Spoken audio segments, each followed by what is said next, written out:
All right, we're back. We are back.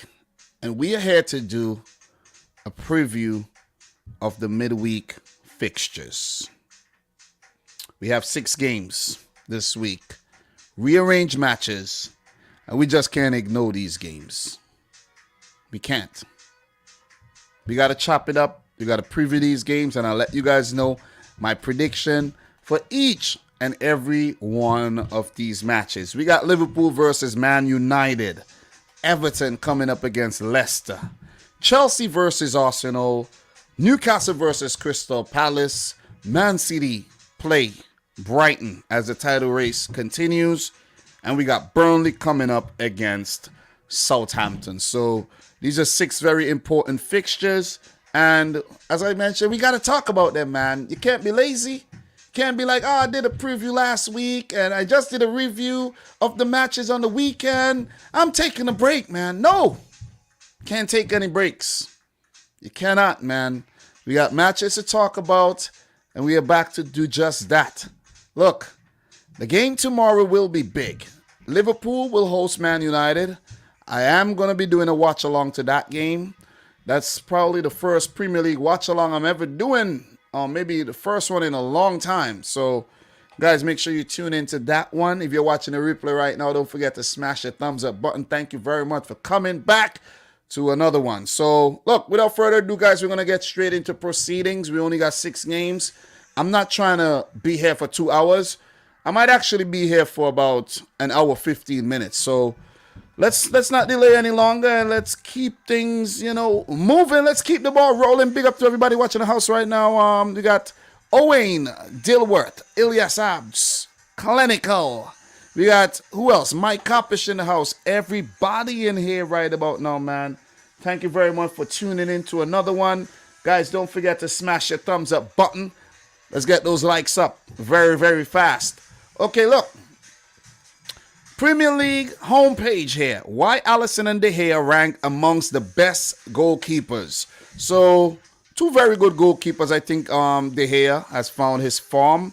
And Alisson, of course, what a signing from AS Roma. Liverpool definitely have made some big signings. And that is the reason why they're in the position they're in right now in terms of their status in world football. So, the match that we're going to kick things off with, guys, let's start with something a bit light.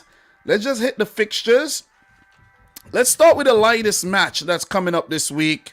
And not to make light of the situation, but let's start with Burnley versus Southampton. Well, right, guys? I don't want to make light of the situation going on at Burnley. But we'll talk about that one first. We don't want to do any heavy lifting from the get-go. Might actually get a hernia. I actually experienced that, and it's not cool, man. It's not cool. They gotta put you to sleep to repair that thing. So we don't want to do any heavy lifting right out the gate. So let us start with Burnley versus Crystal Palace. Burnley versus Southampton. I did look at my notes where the Crystal Palace Newcastle game is at, so that is why. So in terms of these teams, West Ham United won, Burnley won. I did predict Burnley to draw that game as well. And Southampton won, Arsenal 0. I predicted a draw for that one, but Southampton did the business over Arsenal. In terms of their last meeting, the game ended in a 2-2 draw at St. Mary's Park there between Southampton and Burnley. So you got to be careful, man. St. Mary's Park, there's St. James's Park. So, St. Mary's Park, Southampton. 2-2 draw in that affair. And it is promised to be another tight one. The previous game, Southampton actually lost that game, 3-2. Burnley are unbeaten against Southampton in their last 3 games. I think I'm looking at it wrong. They are winless in their last 3 games against Southampton. 3-2 win for Southampton, 1-0 win for Southampton, and a 2-2 draw. So sorry about that. I did read that one a little bit off. Again, hence the reason I said I don't want to do any heavy lifting from the get-go. So, yeah, let me make the little mistakes very, very early in the stream. So, Burnley against Southampton, they haven't performed too badly. If you see the overall stats there, they do have 5 wins out of 13 total games, 4 draws, and they have 4 losses. That's not a bad record at all. That is not a bad record. But the only thing for Burnley is that they are without the legendary manager, I must say, Sean Dyche. And I don't know what to expect from Burnley, though. I really don't know what to expect from Mike Jackson's Burnley going into this game because, with Sean Dyche, we know that we expect a gritty, a very, defensive type, they play scrappy, unattractive type long ball football. But under Mike Jackson, we might see something totally different. You see what I'm saying? We might see something different. And I really don't know what to expect. I like what I saw from Burnley against West Ham. And we might just see that again against a Southampton team who are not in the greatest of form, if you ask me. Well, Hasenhüttl's record against Burnley is 2 wins, 2 draws, and 2 losses. I got this kid running up and down upstairs. I don't know why he doesn't go to sleep, you know what I'm saying? But if you hear any running up, any banging, that's Liam, man, on full pelt. Pretty much running up and down all over the freaking house now. So, look, that was the most recent record between these two teams and the overall Premier League record. Mike Jackson's first time managing against Southampton, of course. He's the interim manager. First time against Hasenhüttl. So, in terms of players to watch here for this game, I'm actually going to go for Burnley's Maxwell Cornet. And simply because Cornet, in the last game, I think he could have done a lot better to score that penalty, and he gave away the foul that led to the equalizing goal for West Ham, and he has to make amends. He got to make amends here against Southampton and put on a match-winning performance. On the other side, for Southampton, the player to watch, I'm going to go for Armando Broja, simply because he has gone a bit quiet as of late, and I would want to keep my eye on him and see if he shows up in this game, because I think he had a pretty good loan stint from Chelsea to Southampton, but he's gone very, very quiet, man. So yeah, you know what I mean? Let me just hit up my wife and see if she could keep Liam quiet, because this running up and down is annoying, man. You know what I mean? It's very distracting. See what I'm saying? Very, very distracting, man. Very, very distracting. Man's trying to do something and he got a kid running up and down all over the place. Anyways, that's why we're live, man. We're live, you know what I mean? Live watch along. Not watch along, but live stream. But yeah, it's very distracting though. So pardon me if that noise if you're hearing it at all, it's very, very, very, very distracting. So I might actually have to go and see if I could calm this kid down or something. So big up to King Huddle in the house, Elias Abs, Very Lane, Pichu, Emmanuel Opoku in the house, you know what I mean? We got all the negative Liverpool fans coming through and giving their their 2 cents. I see you guys. You know what the thing is? Some of you guys, you always come in with this negative energy, man. I can't stand the negative energy. You see what I mean? It's like nobody could say anything wrong about Liverpool. Any criticism against Liverpool, it's a problem. You guys have nothing good to say. You see what I'm saying? It's all negativity. I don't like it. I really don't like it. You see what I'm saying? I really, really don't like it. But it is what it is, man. Let's just continue with this Burnley Southampton preview here. And I do apologize. I'll be back, man. I'll be back.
Do apologize for that, guys, but let's get the ball rolling, man. You know what I'm saying? Do apologize. So, look, in terms of Burnley, I told you I'll do some light lifting from the get-go because, anything could happen.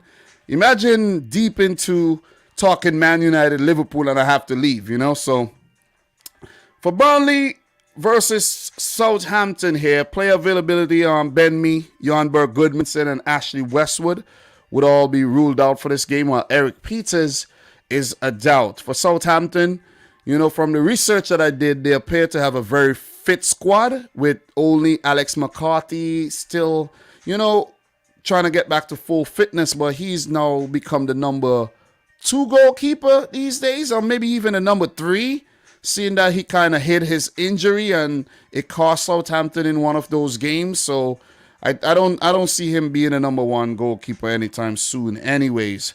So, look, in terms of the latest and the greatest here, Burnley to enjoy more home comfort against the Saints. Burnley have lost just one of their 6 Premier League home matches against Southampton, winning 3 and drawing 2.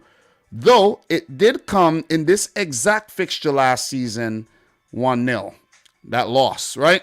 Following their 1-0 win at Turf Moor last season, Southampton are looking to pick up back-to-back wins back-to-back away Premier League wins at Burnley for the first time. Wout Weghorst scored his 2nd Premier League goal for Burnley in their 1-1 draw at West Ham United, with his other goal also coming on the road at Brighton and Hove Albion. He scored with 2 of his 4 shots in away matches, but failed with all 12 efforts on goal at Turf Moor in the Premier League. Southampton's Jan Bednarek has netted 4 times in his last 17 Premier League matches, more than he had in his first 110 appearances in the competition.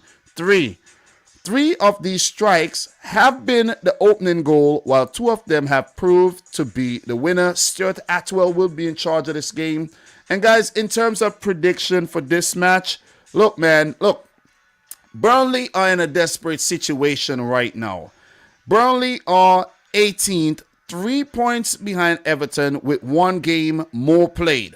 So it's imperative that they pick up 3 points in this game to put the pressure on Everton, because if they do go up to 28 points, then Everton do now have to respond in their game coming up against Leicester. And they would be under pressure. Even though they would have a game in hand against Burnley, they would still be under pressure. You see what I'm saying? Because game in hand does not mean anything. Look at Arsenal. Look at Burnley themselves, who had a lot of games in hand. So it's imperative that Cornet and Dwight McNeil, Wout Weghorst, and the more prominent players actually link up well in this game and get a positive result, preferably a win.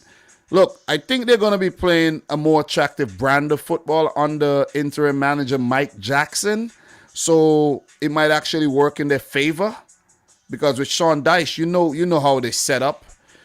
And this one is a tricky one to predict, because Southampton 6-0 jobbing against Chelsea, bounced back against Arsenal. That was Arsenal they beat in their last game, right? And it's it's very difficult to predict these Premier League matches. But I'm gonna play it safe, and I'm gonna say these 2 teams scrap it out to a draw. They have played to quite a few draws recently. And the last game they played was a 2-2 draw. And they have 3 draws on the bounce between 2018 and 2019. So I could see this one ending in a 1-1 draw this time around between Burnley and Southampton. It's not a great result for Burnley, because they on 25 points. It will go up to 26. But points are points. And for Southampton, they would hit that magical 40-point mark if they do get 1 or 3 points in this match. So it would spell another successful season under Ralph Hasenhüttl for a mid-table club like Southampton. So I'm going to go for a 1-1 draw, man. It could go anyway. It could definitely go anyway. Southampton didn't play that great against Arsenal, but they did manage to win. And let's not even talk about the loss against Chelsea. So 1-1 in my opinion. Burnley to continue struggling to survive the drop. Big up to everybody in the stream right now, man. Nice to see you guys in here. Big up to the boy, Michael Talks Football, who say, hey, Dom, send the link. I got to discuss Liverpool United with you. For sure, bro. For sure. Definitely going to hit you up with the link. I don't want to be here all night, so I'm going to just run through the other ones. And when we get to the United versus the last two, actually, when we get to the Brighton City, you know, I'll hook you up there. So I'm just going to send you the link right now. But I want you to come through when we talk about the last two games, because we don't really want to draw this thing out too long, you know what I'm saying? Because the wife upstairs waiting for me. She's drinking some wine and thing like that, you know? So I don't want to be down here all night. And you know what I'm saying? You know what I mean? Anyways, man, look. We are going to keep it moving. But before we do, for Burnley, the next game is against Wolves. And then they do face Watford. I did talk about their run-in last night. I think they have a nice run-in. They do have Aston Villa twice, Tottenham, and Newcastle to finish off the season. So, look, if they are all to stay up, they got to start winning. And they got to start winning right now. As for Southampton, who are currently in 12th, 39 points, the next match will be against Brighton in that South Coast derby. That's going to be a very, very good one, man. So stay tuned. And then they do face Crystal Palace, Brentford, and they also have Liverpool to play in a postponed game, and then Leicester to wrap up the season. So with that being said, guys, we're going to keep the ball rolling, and we're going to talk Newcastle United versus Crystal Palace. Let's start Newcastle versus Palace. 21 total meetings there in the league, and let's talk about these two teams that are currently at mid-table right now. Well, they're 13th and 14th. So, look, last game for Newcastle ended in a 2-1 win against Leicester. And for Crystal Palace, 2 losses. One in the FA Cup semi against Chelsea, 2-0. And a Premier League loss, 2-1 against Leicester City. So, in terms of the last meeting between these two teams here, what happened the last time they met? All right, so Newcastle versus Crystal Palace, they did met on October 23rd, 2021. It ended in a 1-1 draw. But previously, Crystal Palace did win. They've been going back and forth, guys. It's been a Crystal Palace win. Then, you know, before that, a Newcastle win. Before that, a Crystal Palace, Newcastle, Crystal Palace. You know, so they've been going back and forth since 2019 until this season. The last game ended in a draw. So this one's also going to be a very difficult one to gauge, seeing that, you know, Newcastle, you know, have pulled themselves out of the relegation zone, and they will survive. They will hit 40 points with a win. Crystal Palace will hit 40 points with a win as well. So this promises to be a very, very, very good one. Eddie Howe versus Patrick Vieira for the very first time. And Patrick Vieira's only game against Newcastle ended in a draw. And for Eddie Howe against Crystal Palace, not a great record. 3 wins, 4 draws, and 6 losses. So he would want to improve that record for sure. Look, we're going to just switch over to the player section here. You could see the head-to-head, 21 games total, 10 wins for Newcastle, 5 for Palace, and 6 draws. In terms of players to watch, guys, I'm going to go with Newcastle's Bruno Guimaraes, man. The man has hit the ground running in the Premier League. They eased him into play by bringing him off the bench for a little 5 minutes here and there until they start putting him in from the start. So you got to give it to Newcastle and attracting such a wonderful, talented Bruno Guimaraes, who's part of the Brazilian national team setup these days, and did score a brace in the last game to pick up a win against Leicester. And he did score in the previous match as well. So give it up to Bruno Guimaraes, man. It's always nice to have these talented Brazilians in the league. You know what I mean? So, look, Newcastle, it's a great story, man. It is a great story. You could call it the Great Escape as well. That it is indeed a great escape, man. So let's give it up to them and bringing in, you know, all these players. Look, one of the most epic January transfer windows of all time. So for Crystal Palace, guys, the player that I chose to go with is Conor Gallagher, simply because he missed the FA Cup semi-final against his parent club Chelsea, and I think they missed him. He will come in the midfield and he would add a lot of impetus to this team. And, you know, to spread that ball to Zaha and Mateta, Edward, whoever features up top, and I think Conor Gallagher has been, you know, one of the best players this season. You know, it's between him and Zaha, I think, for the player of the season for Crystal Palace right now. Or you could even throw in like a Mark Guehi or a Tyreek Mitchell in the mix. But he has definitely been one of their best players this season. So keep an eye on Conor Gallagher. So in terms of players, Kieran Trippier, Callum Wilson, Isaac Hayden, and Jamal Lewis are all out for Newcastle. Ryan Fraser, recovering from an injury, remains a doubt. For Crystal Palace, only Nathan Ferguson, Nathan Ferguson, remains out. Pretty fit squad for Patrick Vieira here. Guys, in terms of insights, the latest and the greatest. Newcastle seeks best home winning streak in 18 years. Newcastle United have won their first 5 home league matches. Their last 5 home league matches. Last winning 6 in a row between January and April of 2004 under Sir Bobby Robson. Crystal Palace won this exact fixture 2-1 last season. They've never won back-to-back away league matches at Newcastle before. Newcastle's Chris Wood has scored 3 goals in his 5 home Premier League matches against Crystal Palace, including a strike for former club Burnley at Turf Moor in a 3-3 draw earlier this season. Crystal Palace star Wilfried Zaha has netted 11 goals in 26 Premier League games this season. His joint best return in a single top flight campaign, also 11 last season. The Ivorian is looking to score in 3 consecutive Premier League appearances for the first time since February of 2019. Guys, let's give it up to Wilf Zaha, man. What a star, man. And he's having one of his most fruitful seasons ever in his career. Tony Harrington will be the referee. I honestly never heard of that ref, but let's see how he performs. Guys, in terms of my prediction for this game, look, Newcastle won it late against Leicester. For Crystal Palace, they're struggling in their last couple games.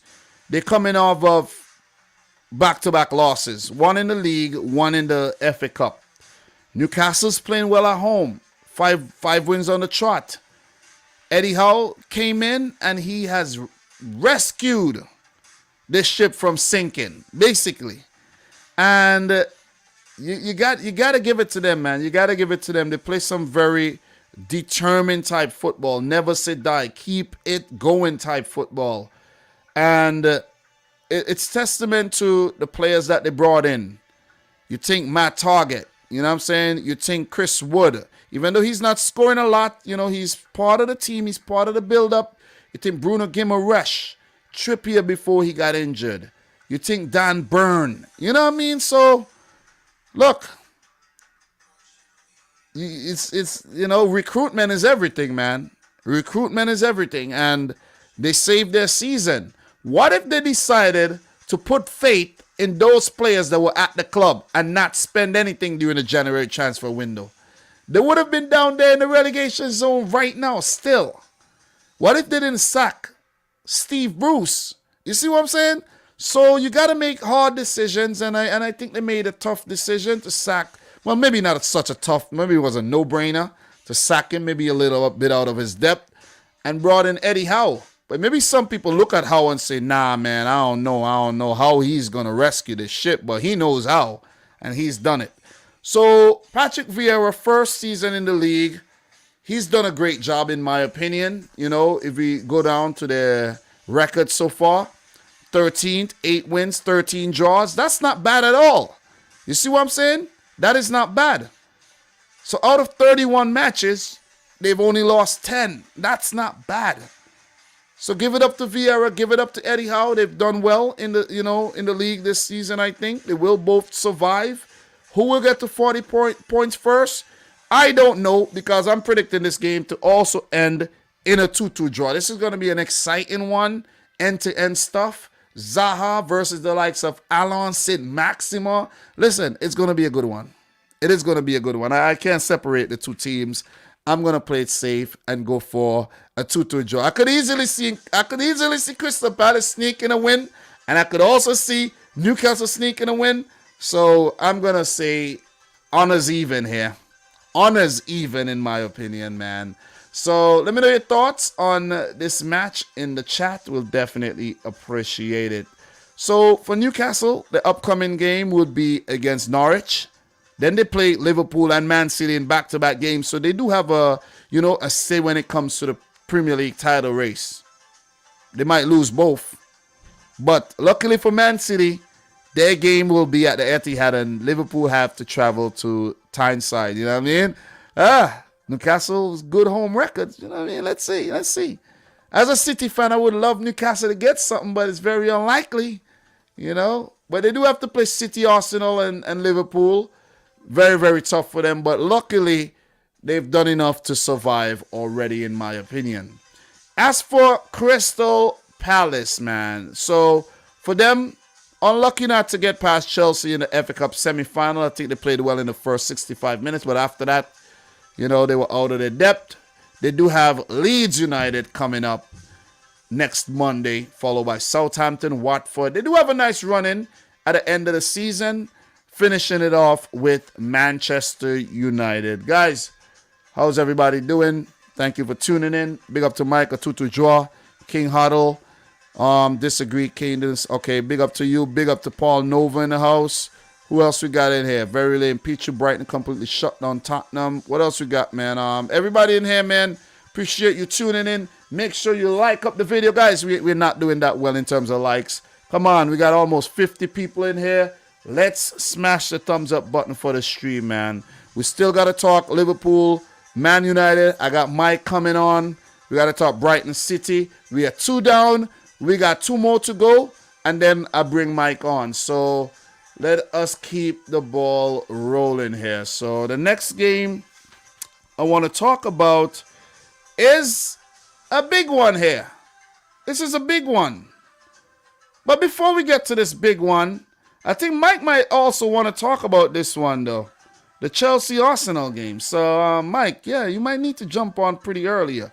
Let's talk Everton-Leicester.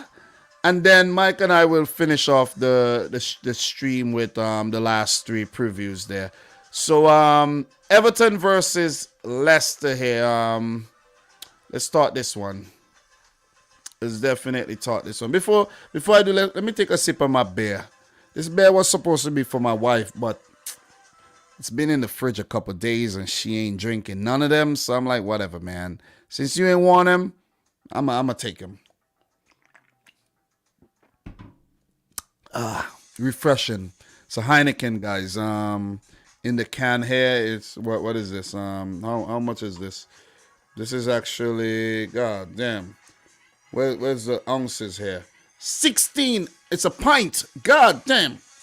So I'm having 2 pints of beers tonight. I'm off from work. I deserve it, man. I freaking deserve it. So in terms of Everton versus Leicester, Everton won, Man United 0 in their last game. Leicester won, Newcastle 2 in their last match. In terms of the last meet in between these 2 teams, this would actually be the first time they meet in this season, which means they do have a doubleheader to play in their remaining matches. But the previous meeting was last season, a 1-1 draw, and before that, Everton with back-to-back wins against Leicester. And then before that, Leicester with back-to-back wins over Everton. So this one is well poised. Both teams are not in the greatest of form, so anything could happen. But you could see here, head-to-head, 30 Premier League matches, 10 wins for Everton, 6 for Leicester, 14 draws total. That is a whole lot of draws, man. You know what I'm saying? A lot of draws. So, in terms of the 2 managers here, we have Frank Lampard coming up against Brendan Rodgers. 4 previous games between them. 1 win apiece, 1 loss apiece, 2 draws apiece. And for Lampard against Leicester, same record. But for Brendan Rodgers against Everton, remember he was a former Liverpool man. Not a great record. Not a great record. 3 wins, 7 draws, and 4 losses for Brendan Rodgers against Everton here. So he would need to actually, improve on this record. You know what I mean? Guys, do you agree? Do you agree with that? So, look, in terms of players to watch, guys, let's just switch the visuals and get the squads there on screen. In terms of players to watch for Everton, I'm going to actually go for their forward, Dominic Calvert-Lewin. He's had a very, very quiet season, and it's because of injury. And he needs to step up, man. He needs to find some form because Everton needs him. I'm actually surprised that they're in this situation. I don't know if you guys remember, but at the beginning of the season, Everton were like up in the top 4. After about 6-7 games, I think, Everton were up there. They just fell flat on their face. And it's because of Calvert-Lewin's injury. Guys like Yerry Mina, it's been out, you know what I mean? They have Abdullah the Corey spent some time, Townsend, Delph, Allen with his ill discipline. So they've really struggled this season in terms of keeping players fit, man. Sometimes the team that they put out look like a championship team or even weaker. So Everton, they got to put everything into these last, let's say 7 games I think they got left. They got to put every single thing into these games if they want to survive. They got 8 games. They got 28 points. I think that's enough games to get 12 points. What do you guys think? 8 games, 12 points? Come on, Everton. You guys could do it. You guys could do it. And they have to play Leicester twice. An inconsistent Leicester team. They could do it, though. But in terms of player availability, Nathan Patterson, Tom Davies, and Andros Townsend all ruled out, while Yerry Mina and Danny Van de Beek are at 50% fitness. They could make the bench. For Leicester, Boubakary Soumaré, Jamie Vardy, Danny Ward, Ryan Bertrand, and Wilfred Ndidi are all out, with the latter being out for the remainder of the season. So, did you guys know, man? Did you know will Lampard finally end his Leicester hoodoo? The insight section. I gotta actually plug my phone back in. Just fell out there. Frank Lampard hasn't won any of his 3 Premier League matches against Leicester City. God damn.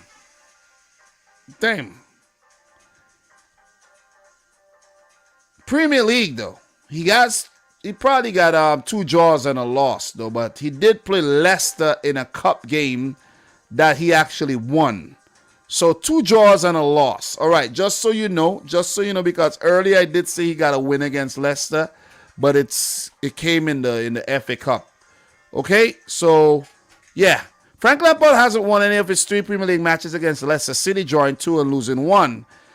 As a manager, I didn't read that right, but let me read that over, man. Frank Lampard hasn't won any of his 3 Premier League matches against Leicester City as a manager. No side has he faced more often without ever winning than the Foxes, also 3 versus Liverpool. Richarlison has scored 4 in his last 6 Premier League matches for Everton against Leicester. The Brazilian has only netted more Premier League goals against Southampton and Wolves. Don't know why they put Wolverhampton Wanderers there. Come on, man. Just put Wolves, man. 5 each than he had against the Foxes, 4. Leicester's Kelechi Iheanacho has been involved in 4 goals in his last 4 appearances against Everton in all competitions, 2 goals and 2 assists. He's played just 157 minutes across these 4 matches, averaging a goal or assist every 39 minutes against the Toffees in that run. Leicester have just 8 away Premier League matches. Leicester have lost 8 Premier League away matches this season, including 6 of their last 8 on the road in the competition, winning 1 and drawing 1. The Foxes last suffered more than 8 away defeats in a league in a season in 2017-18. I forget how to read, man. David Coote would be in charge of this game. And guys, I'm sorry to say, but Yet again, I'm not sure where this one's going to go, you know. I'm really not sure because, look, man, Leicester needs to respond big time. And I know they've been in another competition, the Europa Conference League, and, you know, Everton's struggling as well. They've been very inconsistent. So, you know, it is very difficult to gauge this one as well.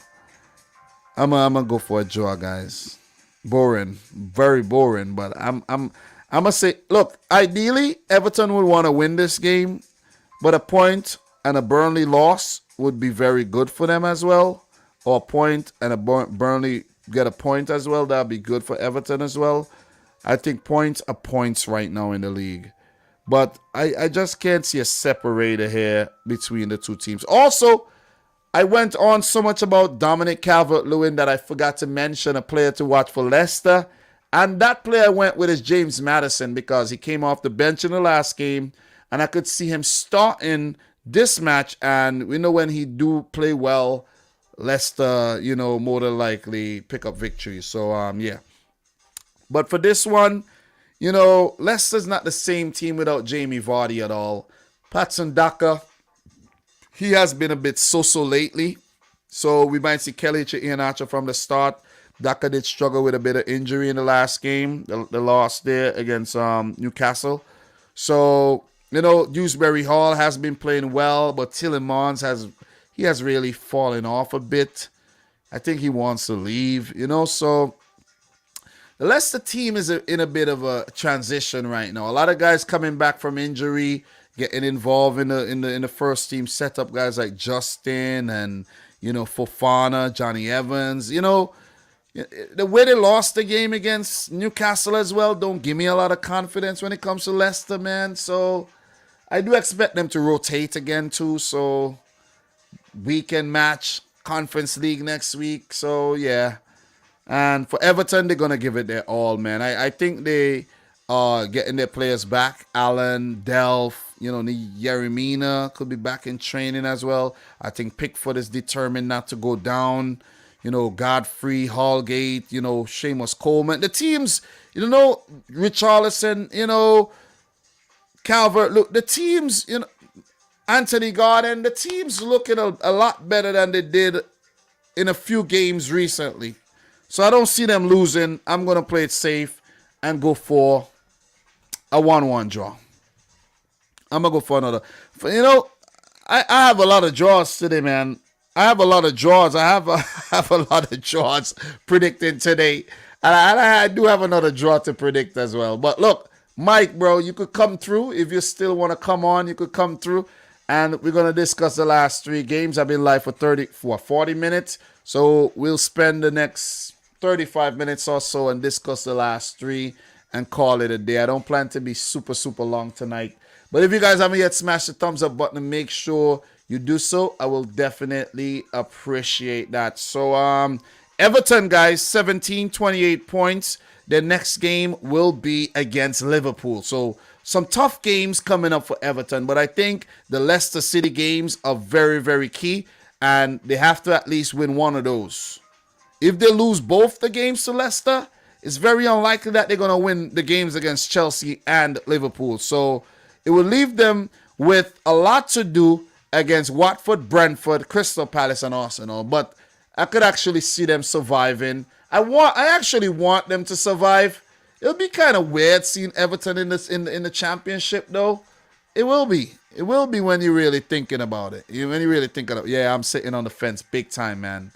Big time, you know. Hopefully that fence is made of bricks or concrete and not like a picket fence. Because if it's a picket fence, then, you know, there goes my ass, man. You know what I'm saying?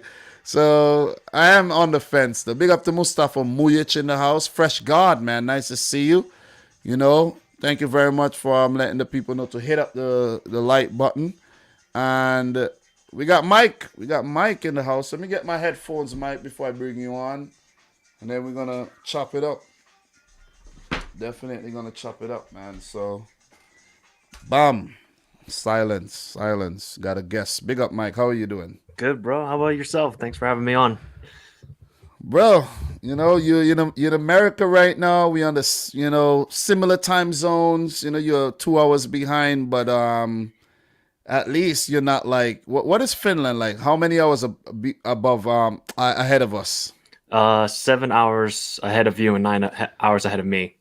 Damn. Yeah, exactly. That's why when I Man, always man. message in the morning about the live streams, I'm like, "Good morning, Dom." That's how it usually goes. Damn, man. Damn.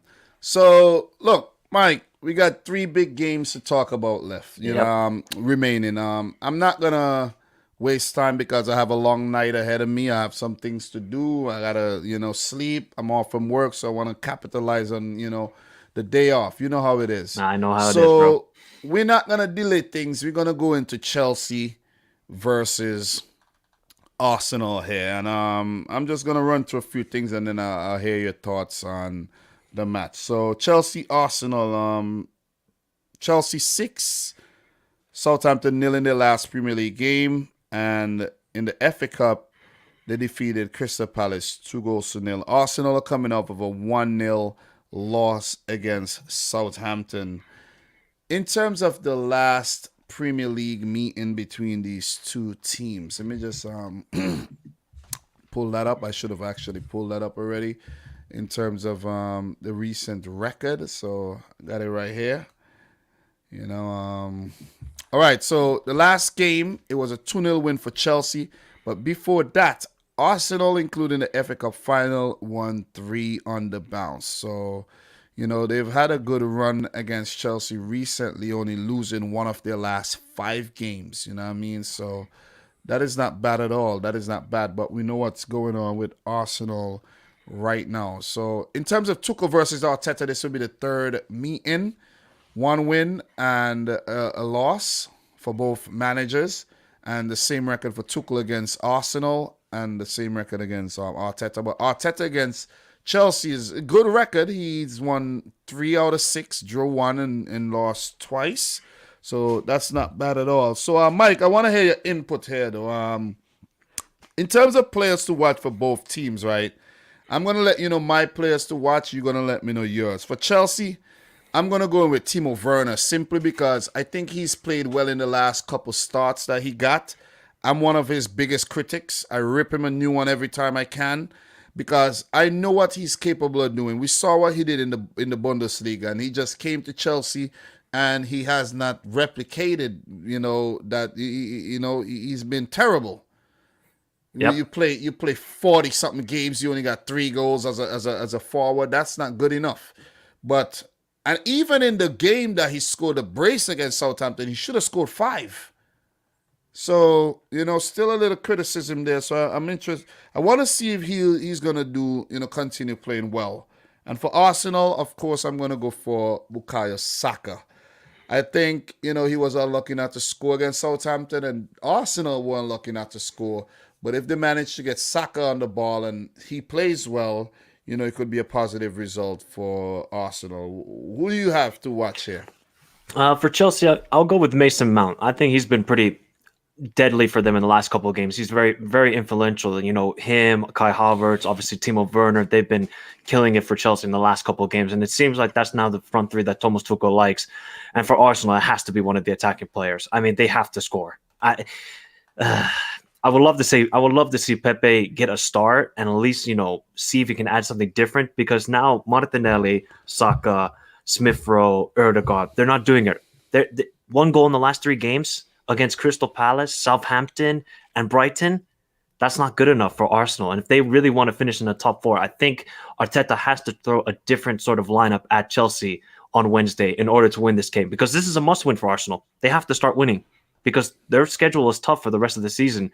So I will go with Mason Mount, and I'm going to go with Martinelli of Arsenal. I think these are 2 key players, and especially, I think Martinelli has to step up big time. All of the attacking players, like I said, for Arsenal have to step up big time. Like you said also, I thought they actually played pretty decent against Southampton. They just couldn't get the ball in the back of the net. But Arteta threw everything. He threw all of his attacking players. And we know Lacazette, he has COVID, so he's out for this game. Yeah. I don't really know what's going to happen, although I would go with the Chelsea win in this game because I think they're the home side and they have a lot more confidence going for them at the moment, whereas Arsenal, it just seems like the wheels are falling off quickly. Yeah, but we'll talk about the prediction pretty soon. Yep. We're touching on players to watch here, so you know, don't give it away, Mike. Don't give it away. Well, I mean, I think But most people yeah, are going to go yeah, for a yeah. Chelsea win. But go ahead. Yeah, they're the favorites to win this game, of course. But you got to touch on a few more things because I like to be thorough with my previews here. Yep. In terms of you see the head-to-head here, 59 games, 22 wins for Arsenal, 20 for Chelsea, 17 draws. So it's been pretty tight historically. So for Chelsea, Mateo Kovacic would miss this game. He twisted his ankle in the last match. Ben Chilwell has been out for most of the season. Ross Barkley is a doubt, but he doesn't really play these days for Chelsea. And Callum Hudson-Odoi has been out and will remain out. For Arsenal, Lacazette, recovering from COVID, he should miss this game. Takahiro Tomiyasu is back in training, but shouldn't be ready for this game. Kieran Tierney is out, and Thomas Partey is out.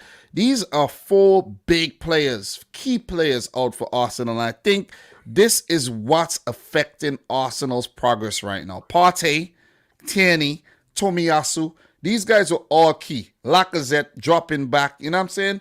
This was all key to Arsenal's success before the 3 losses on the bounce. You see what I mean? Because I said yesterday, imagine if they had won those winnable games, would have been daylight between them, Tottenham, and United. But Arteta needs to take some blame as well. I mean, that loss against Brighton was unacceptable. Xhaka at left back, okay, I understand Tavares had a terrible game against Crystal Palace, but Xhaka is your best midfielder, and you put him at the left side. Players. You have to just trust your players. This is a top 4 battle. You have to go. He signed Nuno Tavares. It's not like some other manager signed him. He signed that left back. You have to play him in the position he is in. And Jacques at left back, it was never going to work. He got exposed big time by Brighton. So Arteta needs to take some blame for these last couple of games. Okay, yes, against Southampton, I thought they got unlucky and they should have, at least gotten a point. But that Crystal Palace performance, dreadful. No intensity whatsoever. And Brighton played some good football and they just lacked intensity as well. Yep. Well said, well said. So, look, we just touch on a few insights really quick. And in terms of the insights, Mount set to make history for Chelsea. Did you know if Mason Mount plays, it will be his 100th Premier League appearance for Chelsea. With 23 goals and 18 assists, he will have been involved in more goals than any other English player in their first 100 Premier League matches for the Blues, 41. So give it up to Mason Mount, man. Future legend. But I think for Mount, he does have these periods where he just goes absent and he needs to, get that out of his game. Chelsea are looking to, but then again, Mike, you got to give it to Mount, bro. The man made the English national team from the championship. So That's true. Yeah, from Derby times. Yeah, not many players could pull that off, though, for England national team. So give it up to him, though. Chelsea are looking to complete their first league double over Arsenal since the 2015-16 season, following their 2-0 victory at the Emirates earlier this season. Arsenal are unbeaten in their last 11 midweek, Tuesday, Wednesday, and Thursday league meetings, with Chelsea winning 5, drawing 6 since a 2-1 home defeat in December of 1974. That's crazy, though. That is crazy. They might just mess up that record, too. Yep. Arsenal won this exact fixture 1-0 last season, courtesy of Emil Smith-Rowe's second ever Premier League goal for the club. The Gunners haven't won back-to-back away league matches at Chelsea since September of 1977. John Moss would be in charge of this game. And it comes to the point where, Mike, what's your prediction for this one? Let me know your thoughts. I do like the way Chelsea are playing. I do. I think now they've kind of turned the corner. I think that performance at the Bernabeu has given them a lot of confidence. I think now they have secured their front 3. It's just going to be interesting. Will Tuchel go to the 4 in the back or in the 5 in the back formation against Arsenal? I think he wants to get some revenge for what happened last season at the Stamford Bridge when Arsenal basically, I think they only had a couple shots on target and won the game 1-0. So I think he'll want some revenge. And like I said, Arsenal, I mean, they could have had top 4 secured. This is, I don't know what you think, Dom. I think this is Arsenal's best chance at a top 4 for many years to come because United are dreadful. Tottenham are in a rebuild phase and they will only get better. I felt like this was Arsenal's best chance to get a top 4 with the amount of money they spent in the summer. So I'm going to lean towards a Chelsea win. I think it's going to be 3-1 Chelsea. I think Timo Werner will get a goal as well. Yeah. I like what you said, but Arsenal is still in the top four race though, They are. because they have a game in hand to both Tottenham and Chelsea, and if they win this game, not Chelsea, Tottenham and United, if they win this game, it would put them level with Tottenham, with still the North London derby to decide, their fate. So it's still in their own hands when you really think about it. So I think they have it really tough right now. The injuries are not helping them, key players, and I think the replacements are not good enough. Like Sambi Lukonga would step in. He doesn't really, Arteta doesn't really trust an El Neni. Maybe El Neni would do a better job than Lukonga. You never know, but it's Arteta's choice of players. You know what I'm saying? Yep. So Or Tavares at left back. yeah, it's his choice though. They should have gotten something against Southampton, but they didn't. And as you mentioned, I think Chelsea's confidence came back with a 6-0 win against Southampton. And then the win against Madrid, even though it would have been a bit disappointing for them even when they got knocked out, it's still a win. You see what I mean? Yep. And they're scoring goals now. They're scoring goals, and they haven't really they conceded twice against Madrid, but we're talking Premier League here. The Southampton win was a big bounce back. This is not going to be a pushover here against Arsenal at all. But ironically, I have a 3-1 win for Chelsea on my paper as well. So we both have Chelsea winning, and I don't see it happening any other way. Yep. I don't see it any other way. I really don't. I just think Arsenal's the form has just killed them. I obviously the injuries have played a huge part in their derail, but I just feel like Arteta is just kind of because he threw everything at Southampton, right? He threw Pepe on, he threw all the attacking players, and they still couldn't score a goal. So what are they going to do against Chelsea with their good defensive line, with Rudiger or Thiago Silva, Christensen, and these guys with their 5 in the back formation? They might find it difficult to break them down. So they're with zero confidence heading into Chelsea, United, West Ham away, Tottenham away. Oh, it's not looking good for Arsenal. Thoughts? Why do you have to show this guy, man? Why? Did you see his miss, by the way, against Crystal Palace? Oh. Yeah.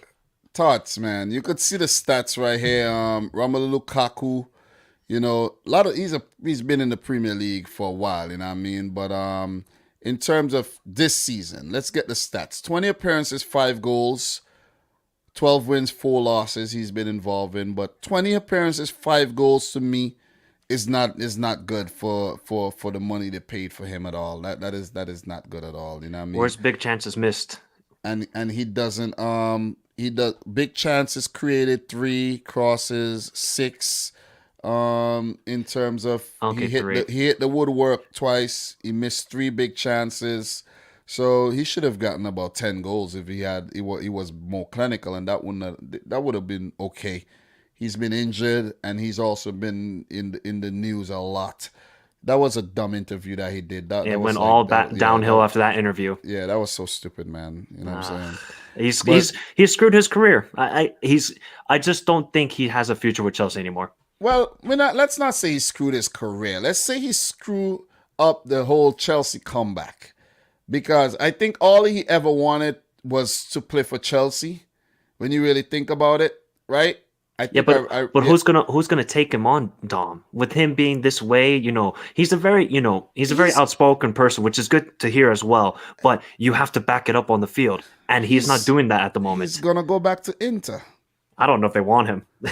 Yeah, he's gonna go back. I actually read that he's been in contact with Inter Milan. Okay, and he's been video chatting and stuff with the people from over there, and I think he could actually go back to Inter. You know why? Let's say, okay, I don't know if the whole fee was paid for him already, but what would happen, I guess, it's Inter have the money. I don't know if they spent the money already, but they would just have to just say, hey, man, it's like giving back the money. Like, yeah, man, take your money, we'll take back our player, we'll win the Scudetto.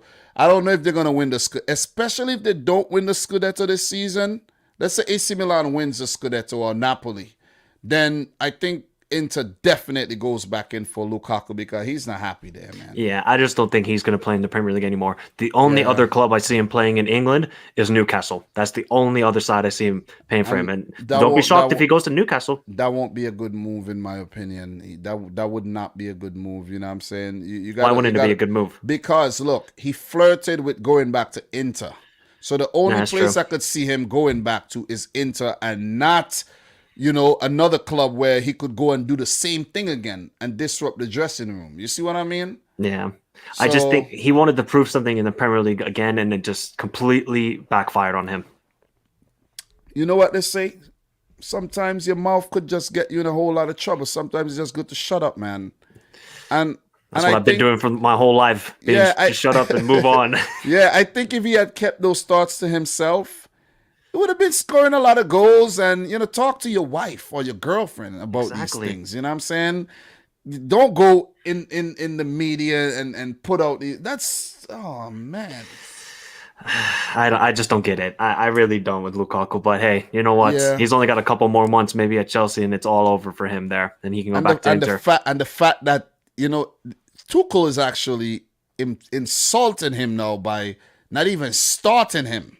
You see what I'm saying? Such a big player for Belgium, what he did at Inter. Inter had not won a Scudetto in so long, and what he did is huge. You know what I'm saying? So he probably should have never left in the first 100%. place. He should have never left, but I think Inter could not turn down that sort of money that they were going to get from Chelsea, and I think he just wanted to prove something once again at Chelsea because obviously he was a young player at Chelsea. So I just think him and Tuchel, they don't go with each other anymore. They just don't gel. He gives him a cameo appearance off the bench, and then Lukaku can't even prove himself because he misses chances. He misses chances against Real Madrid. He had 2 easy headers, and then over the weekend against Crystal Palace, you and me, Dom, could have finished that chance. What are 6 things we learned about Romelu Lukaku this season? The Chelsea channels like to do these things. Yeah. 6 things we learned. Okay, we learned that he's not that smart. He's a smart guy. He's actually a very smart guy. But yeah, you could be smart, but too smart for your own good. Okay, yeah, he's too smart for his own good. Your mouth get you in trouble a lot of times. You see what I'm saying? I experience this a lot. I'm a very smart guy, but sometimes my mouth get me in trouble. Where if something come up, I'll be like, Dom, just walk away, Dom. But then I'll start arguing. You see what I'm saying? So yeah. We learned that he isn't that good in the Premier League. Same thing he did at United. He came back to Chelsea and did it. You know what I'm saying? Pretty much. Yep. Pretty much. He didn't prove a goddamn thing. What else we learned about Lukaku? Well, he likes to bully teams when he plays for Belgium. What else? You got to add some, Mike. Come on. He can't score against the top 6 in the Premier League. Exactly. Except for Arsenal, but that's only 1 goal. We learned that he wants to go back to Italy. I don't know what he got over there. Maybe he got some nice Italian girls over there or something. I don't know. I have no clue. You know what I'm saying? What else? What else did we learn? We learned that he cannot do a step over. That's another thing. But we already knew that. But he confirmed that to me during his Chelsea season this year. Well, there you go. 6 things you learn about Romelu Lukaku. But look, we had fun with that. So we're definitely going to keep it moving. So in terms of 6th place, Arsenal, their next game, they don't have an easy run in. They have to play United. They have to play West Ham, Leeds, Tottenham, Newcastle, and finish off the season against Everton. So it's a tough run in for them. And as for Chelsea, who I think will secure top 4, whether they're going to come in 4th or 3rd, it's left to be seen. But for them, their next game will be against West Ham, another London derby there, United, Everton, Wolves. They do have some tough games. They do still have the final of the FA Cup against Liverpool. And, Chelsea will be okay in terms of the top 4, in my opinion, though. So, big up to everybody in the chat. This is Michael Talks Football. I'll leave a link to his channel in the description box down below. Michael Talks Football on YouTube. You could go check him out. Very level-headed. And, I'm happy you jumped on, man, because we gotta do this more. We gotta do this Well, more when I'm in often, America, man, I can do this, but when I'm in bro. Finland, it's a bit difficult. When you're in Finland, we're gonna work something out, bro. We're gonna work something out. Believe me.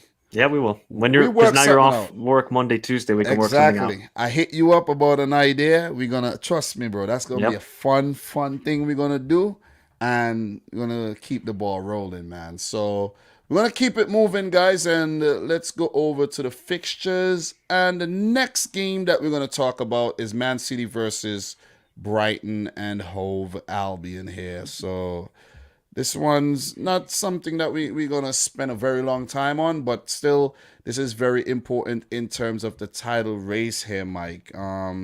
This is title talk we got going on. The last two games, City, Brighton, and we got a big one, Man United versus Liverpool. Guys, trust me, stick around. It's going to be very entertaining. Trust me, I got something for y'all, man, and I'm glad I got a Liverpool fan on here. I got something for y'all. So, look, Man City in their last Premier League game, a 2-2 draw against Liverpool. Their last game in the FA Cup semi-final, a 3-2 loss against Liverpool. City are still on top of the table, only by a point over Liverpool. 74 points, 31 matches played. They come up against Brighton and Hove Albion, who defeated Tottenham in their last game. The last time City and Brighton met was this season, where City defeated Brighton 4-1 at the Amex Stadium. Brighton do have one win in their 9 appearances against Man City, and that came last season. It come from behind 3-2 win after Cancelo did get sent off.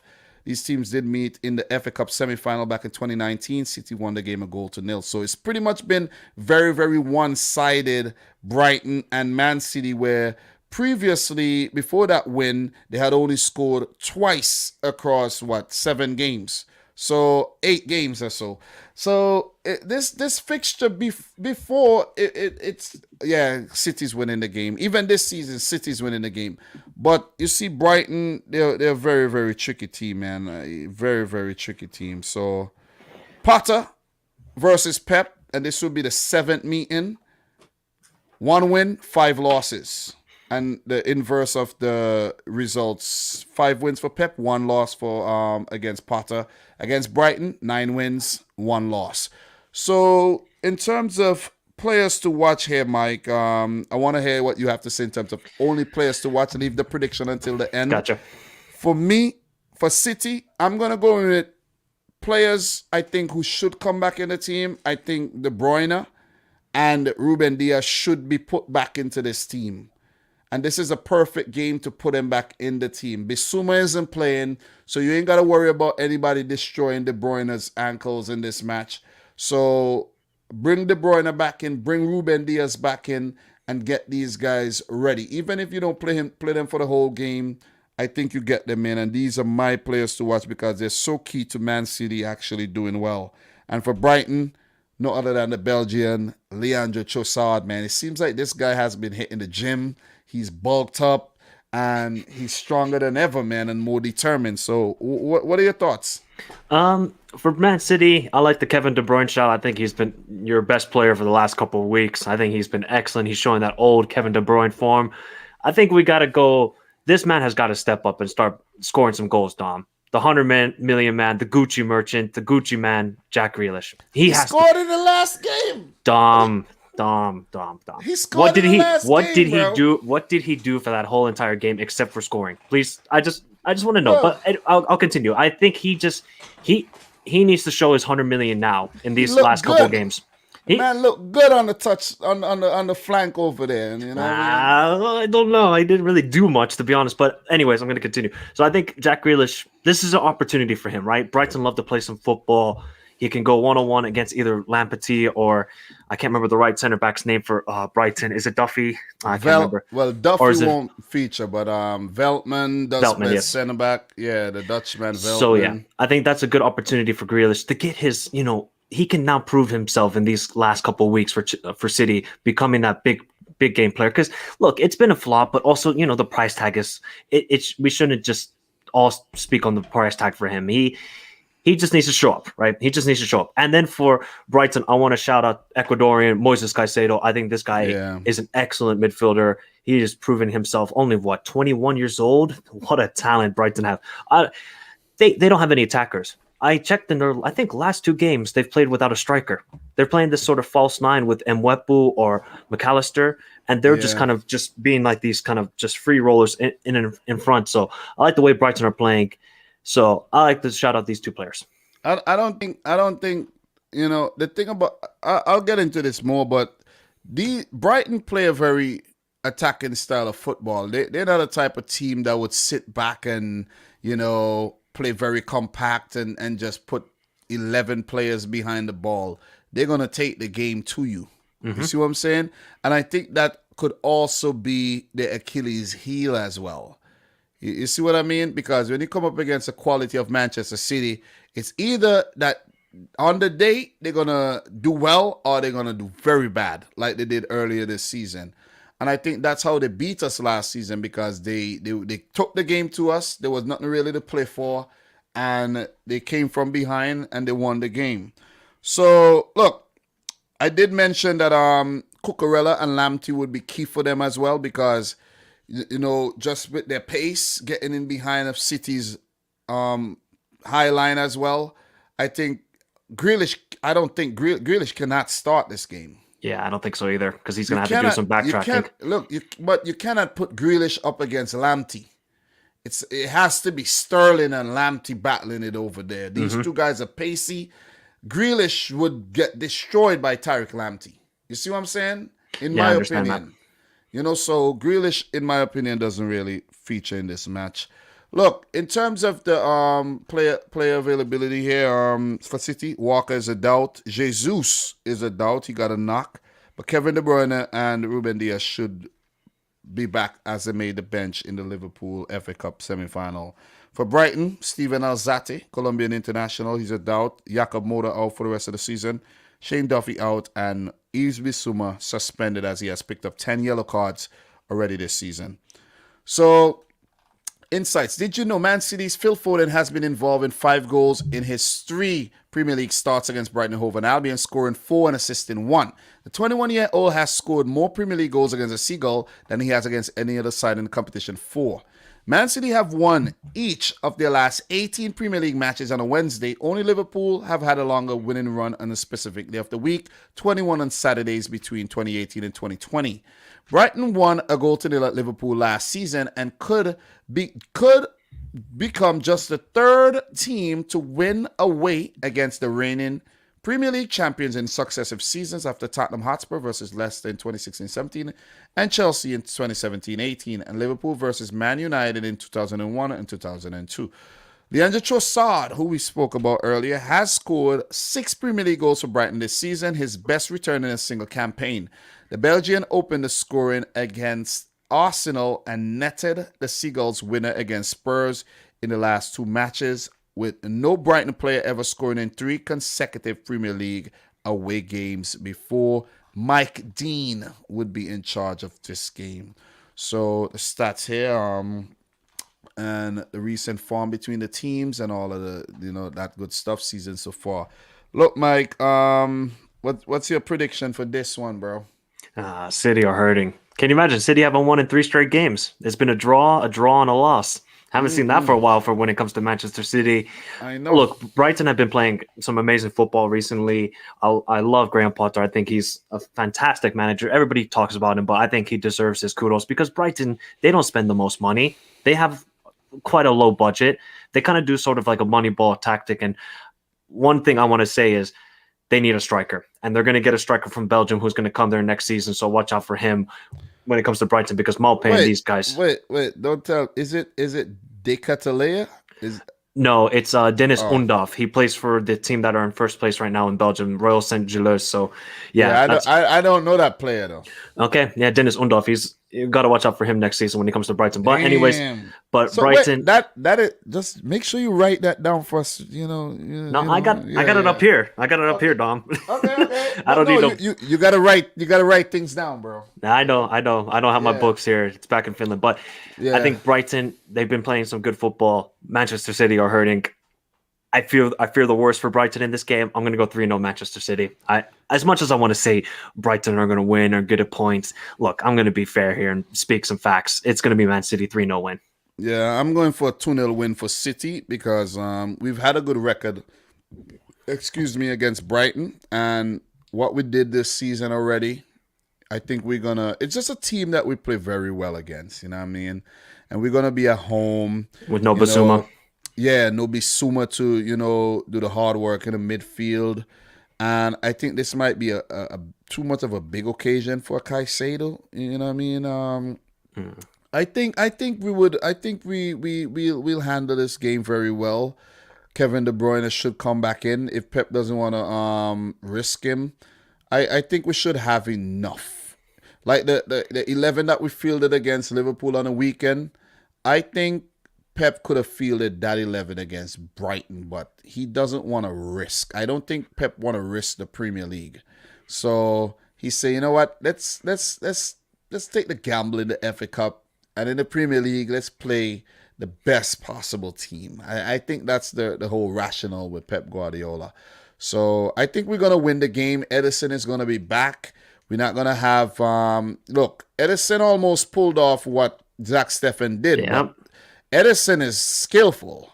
Steffen seems like he got two left feet in that situation. And, I don't know, bro. That was embarrassing. That was embarrassing, man. Yeah, he better not start for the USMNT. That's all I got to say. Yeah, that's embarrassing. He just might start, though. But it's crazy that you're a backup keeper and you're starting, Matt. The crazy thing is Matt Turner is going to be a backup keeper too, so that might actually help Zach Steffen's cause. So yeah, man. I think we're gonna beat Brighton. Of course, it's the Premier League. There's a chance that they could actually pick up a draw. There is a chance. It's a chance that they could win the game. You never know, man. We might play, like we did against Liverpool in the first half, and they might score, and we might try hard and get back and just get a point. You never know. But I'm gonna say we win this game, though. If Lallana gets the winner in this game, oh man, the thing about Lallana is that he can't play a full 90. Yeah, as much as Graham Potter would want to start Lallana, and he could help them push forward, he might not even last the whole 90 minutes. I think he came off the bench one game this season, and he ran for 3 minutes and then came off injured. Oh, yep. I used to love Lallana, man. His Cruyff turns were amazing. Lallana is a talented player, just that injuries, man. Yeah. So big up to Flynn. Thank you very much for dropping a $2.99 super chat. I do appreciate that, man. Coming in from Australia. So, look, we both have City winning this game. And, Brighton, respect to them, what they did against both Tottenham and Arsenal. Doing United a favor there. And maybe doing Chelsea a bit of a favor as well, keeping those teams off their backs. But, I think it's a long shot to beat City. But the thing is, Brighton are back in the top 10. They hit 40 points. This could be their best return ever in a season, where the previous best is across the last 2 seasons with 41 points apiece. So I think they'll beat that record this season, and Graham Potter would bring his team back in next season with a couple new players, preferably a more potent striker, and see what they could do, because they look like they were actually going to get top 6 this season, but that's far gone. They just don't have a striker. They just don't. They just don't. When you're playing Mbeumo and McAllister, who are 2 cams in the striker positions, you got a striker problem. Yeah. Yep. So Brighton do play Southampton next in a South Coast derby. Then they have Wolves, then Manchester United. As for Manchester City, our next game is against Watford, a team that we usually batter every single time as well. Then the huge one next Tuesday against Real Madrid, followed by Leeds United on the Saturday. So some big games coming up for Man City, where we are entangled in a Premier League title race and maybe a Champions League final against Liverpool. Guys, smash the thumbs up button if you yet to do so. Big up to Michael Talks Football. Make sure you go check out his channel. Links will be in the description box down below if you're watching the replay. And we are going to keep it moving, and we're going to move on to the big one. Liverpool versus Manchester United. This is indeed a big game in terms of the grand scheme of things, the title race, the history between these two prestigious clubs as well. One doing very well and the other not doing well right now, So, it's a huge game though. Very, very big game. So, look, Mike, this is what you're here for primarily. I know you're excited about this game coming up tomorrow. And I know you're probably nervous about this one as well. Are you? I'm not really that nervous. I'm confident. If we can't beat this United trash team at the moment, because look, I respect United for the history that they are. I absolutely despise them because obviously they're Liverpool's biggest rivals. But this is the worst United team I've ever seen. This is even worse than that 13-14 team under Moyes. This is terrible. They can't defend. They almost lost to Norwich at Old Trafford. Norwich. My boy Buki almost should have had a hat-trick in my opinion. He should have scored a couple goals. If Liverpool cannot defeat Manchester United, this United, we don't deserve to win the Premier League. I don't care. This is an abysmal. I mean, Maguire and these guys, the midfield is all over the place. Rangnick is trying to find solutions in the midfield. He can't find any solutions. So I'm actually very confident. I've never been more confident in a Liverpool-Manchester United tie ever. And that's just because of how good Liverpool have been in the last couple of months and just how poor United are at the moment. All right. Hold your brakes. Don't give it away yet. Okay? I'm not giving it away. I'm not. I didn't say anything. All right. So we got Liverpool coming up against Manchester United here. For Liverpool, their last game in the Premier League was a 2-2 draw against City. And the last match was a 3-2 win against Manchester City in the FA Cup. So Liverpool had a lot of practice before they come up against their bitter rivals, Man United, who did come off of a 3-2 win, a very nervous 3-2 win against Norwich. In terms of the last meetings between these two teams, it was a 5-0 drubbing by Liverpool at Old Trafford, with Keita, Jota, Salah with a hat-trick, where famously, what's his name again? Mark Goldbridge came out and said that Luke Shaw would actually pocket Mo Salah. Pocket Mo Salah. And then what did Salah go on to do? Score a hat-trick. So, you know what I mean? Let's just go figure, you know what I'm saying?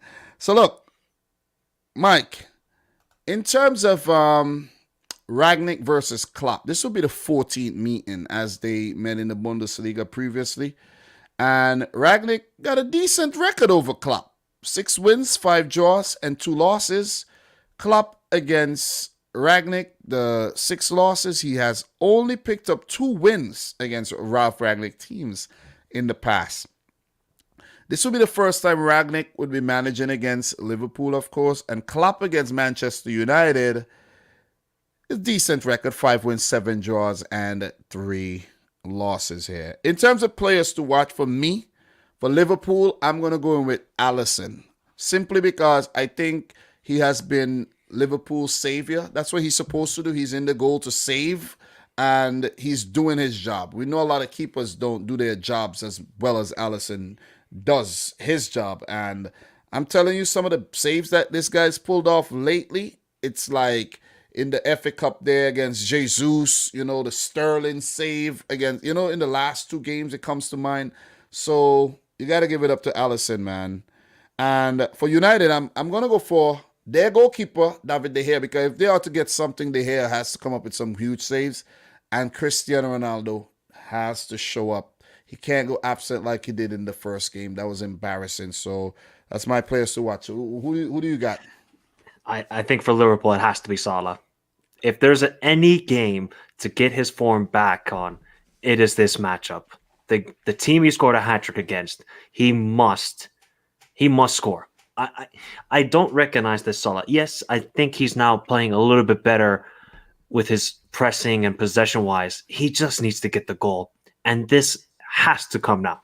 I expect him to get 2 goals in this game. It's Manchester United. He's going up against Telles because Luke Shaw, I think, is injured for this matchup. So he should take on Telles with every possibility. And for Manchester United, I'm going to go with... God, there's a lot of players that are not great at the moment. Maybe the whole team. You said De Gea. I won't say the same. So I'll go with Bruno. Bruno needs to step up. I know he doesn't step up when he play the big teams. No, he doesn't. But you know what? If there's an opportunity for him to, salvage anything from this season for Manchester United, it's this game. So Bruno needs to step up. And obviously, shout out to Ronaldo. Obviously, condolences to him. I mean, just a horrible incident that happened today. So I hope he's in the right mindset, and we'll see if he even plays tomorrow. But condolences to him and his family. Yeah, do you think he actually play with this situation? I have no clue. It's up to him. It's just a matter of how mentally he's feeling at the moment, because it is a horrible situation. Because I actually did not read too much into it. I saw someone shared something that he lost a young son. Was this a baby? It was a baby. I think it was one of the twins that unfortunately passed away. Oh, okay. Yeah. Yeah, I'm a dad. I got 3 kids. Yeah, I know. And I listen, man. I want to die before them because I don't want to deal with that. You see what I'm saying? Exactly. I don't want to deal with that. I couldn't even imagine. I don't have any kids, but God, it must be a horrible feeling. Let's see if he features though. I think I haven't seen anything that say he won't. You know what I'm saying? Yeah, I haven't seen anything either. So I think he should play, but we'll see tomorrow when the lineups come up. And he could actually use that as a driving force to actually beat the shit out of Liverpool. He did beat the shit out of Trent when he kicked the ball straight at him. I think it was Trent or Robertson. I can't remember. I think it was Curtis Jones. Oh, no, it was Curtis Jones. Yeah.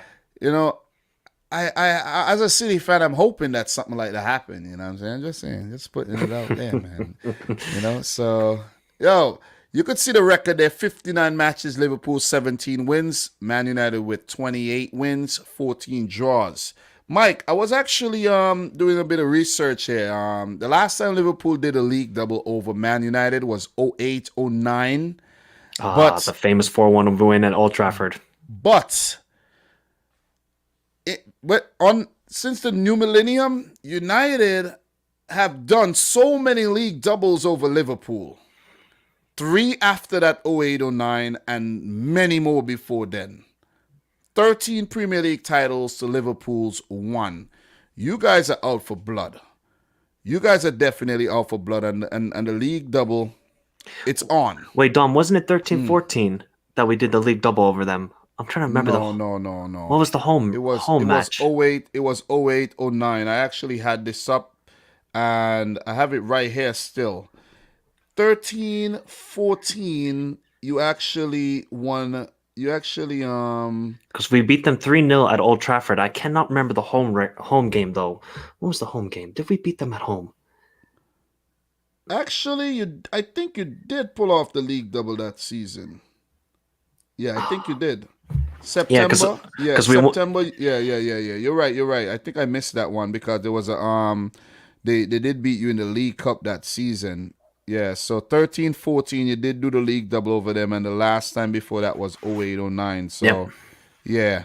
But they have pulled off a lot of league doubles. They have. You, though. So, I'm well aware from my childhood being very much ridiculed about that and being made fun of being a Liverpool fan. All my Manchester United friends just making fun of me. So, in terms of the squads for Liverpool, pretty fit right now with only Diego Jota with a knock being a doubt. But other players should be available. But even Jota should be available for this one as well. But for United, Rafa Varane is a doubt. Luke Shaw definitely out. McTominay, Fred, Cavani, and Mason Greenwood, who did feature in the first match, would definitely be out of this one here. So, in terms of the latest and greatest, goddamn. Can Liverpool go top with rare double over Manchester United? And you see? That's exactly what I'm talking about. Did you know Liverpool are looking to complete the league double over United for the first time since 13-14? Very good. You see, I did get the one September 08 and 09, but for some reason, I don't know why I didn't see the freaking 13-14 one. So, pardon me with that one. Since their last Premier League defeat against Leicester in December, Liverpool have earned more points than any other side, 32, 10 wins and 2 draws. God damn, man, you guys are on fire.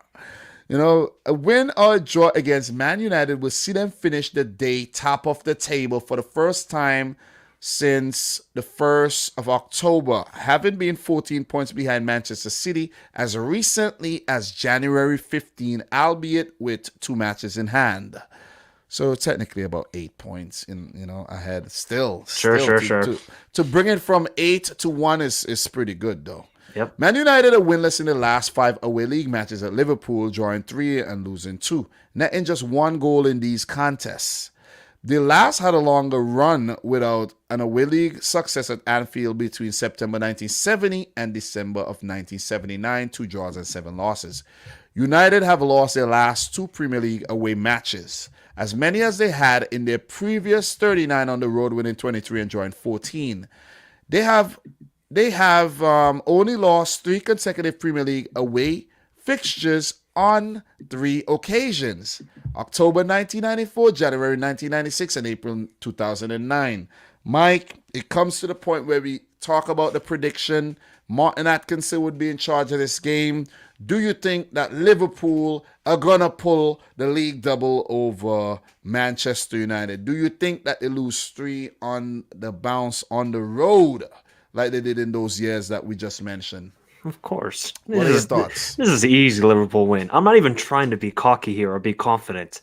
I think even United fans are worried about how bad this scoreline could be. Seriously, because United are they're in an absolute mess. A colossal mess. An even worse mess than that 2008 financial crisis. Because this is, for the squad that they have, they should be competing for the title. And they are nowhere near it. And their form is nowhere near it. They need a Ronaldo masterclass or a De Gea masterclass to save them. Without those 2 players, and if they don't show up tomorrow, Liverpool are going to smash them. I'm going to give I think United are going to come back with some revenge, though, after what happened earlier at Old Trafford this season. They have to come with some mentality. They have to show some fight to their fans, at least. They can't come into this game with, this is not going to go well. We have to come with some fighting in us. So I'm going to go with the Liverpool 3-0 win. I think this is going to be a FIFA rage quit match for United, and I think it's going to be comfortable, and Salah will get a goal. He better score. Salah has to score in this game. 3-0. Yep. Okay. I'm going to go 3-0. Look, I want United to lose every game. But you see this one? First, let me not run and give my prediction. I think, Ragnick came in. He's done a lot better than Solskjaer. But I think, he's not Jesus, as I said from the beginning. He ain't going to save United, you know what I mean? But I think he's done a decent job to keep them in the top 4 race, and he hasn't lost a lot of games. But United are too unpredictable. I'm not going to use the word inconsistent. I'm going to say too unpredictable, especially when they're at home. But you have to remember that this is a derby, right? They do have injury problems that they're dealing with right now, but this is a derby. They lost horribly in the first leg, 5-0. They lost the previous game to Everton, 1-0. They narrowly beat Norwich. Liverpool fans are not going to like what I have to say here. I don't think you guys are winning this game, bro. Okay, look, you laugh. And people probably laughed at my prediction that Everton would beat United as well. They probably laughed at some of the predictions I made. But I have a feeling, I'll be live tomorrow doing a watch along. United are not losing this game. Look, the only team I think are going to win the game is Liverpool, but I think this game's ending in a 1-1 draw, bro. Trust me. Laugh at me all you want, guys. Laugh at me. Laugh at me. But you guys are going to be like, you guys are going to be like, oh, man. I don't know how you got this one right, but you got it. With what midfield? With what defense? Please tell me. Bro, Do you think De Gea is going to make like 20, it's a the gazillion Premier League. saves? It is the Premier League, bro. I understand it's the It Premier is, League, but bro. It's Liverpool are gonna come with ferocity. it There is is the a Premier Premier League League. title on the line here. Do you It not think with that that's a Anfield crowd against Manchester United, that's a lot of against pressure. this, it's a lot of pressure, but come on, man. You think this United defense who gave up 2 goals against Norwich, You better win the game, bro. we'll win the game. I'm not even trying to be confident here. You better win the game. Prove Dom. me wrong. But I have a feeling. So you think Matic and Pogba are gonna keep our midfield quiet with how they're playing at the moment? Let me say this right now. You are not winning both the games against Everton and United. You're not winning both. So you think games. we'll drop? So we'll win one of the games, and then you think we'll drop in one of the games, right? You're dropping in one of the games. Okay. So you think we're gonna draw tomorrow, and we're gonna beat Everton on the weekend? Something's happening. You really are trying to wishful thinking right now. Come on, man. You might draw both of them. You might draw both of them. You see what I'm saying? And let me tell you guys something. Let me say this one time, right? Let me say this one time. You see like comments like this? Let me say this one time. Don't subscribe to the channel to hear all sweet things about Liverpool. You see what I'm saying? If you're a Liverpool fan and you subscribe just because I said something good about Liverpool, and then when I say something that you don't agree with, you're gonna unsubscribe or whatnot, don't subscribe for that. You see what I'm saying? You see what I'm saying, Mike? You understand what I'm saying? I hear what you're saying, but I'm just thinking that you've got a little. I don't know what's in that Heineken that you're drinking today. Look, I predict Liverpool to win almost every single game, right? Almost every game. Yeah. You know which game I called correctly? You see that West Ham loss? November 7th? Mm-hmm. I predicted a Liverpool loss. Okay. People probably laughed at me. People probably laughed. You did predict Liverpool to beat City over the weekend, too. I didn't. I predicted Liverpool to beat City. Yeah, that's what I said. No, and I predicted a draw for the City game as well. Mm. I predicted a draw. The draw happened. I predicted a loss in the FA Cup final. What happened? Semi-final. What happened? We lost the game. I'll give it to you, Dom. You're usually most of the time you're spot on with your predictions, right? Bro, I'll give you some credit. I'm not saying all my predictions are going to be right. Of course not. We're not all going to. If we did, we would be millionaires. And let me tell you something. I'm not going to be on no bandwagon, no Liverpool bandwagon, or to please no Liverpool fans on the channel or whatnot. If I say from my assessment that United might draw the game, that's how I feel. If Liverpool go on to win the game, then I have something to talk about. I'll come and I'll say, hey man, I thought United were going to actually, be up for the challenge, and look at them, pathetic. Bum, I'll say my piece. But I predict Liverpool to win almost every single one of their games, right? You see what I mean? Every game. So why now, if I predict a draw, it's beyond the realms of possibility?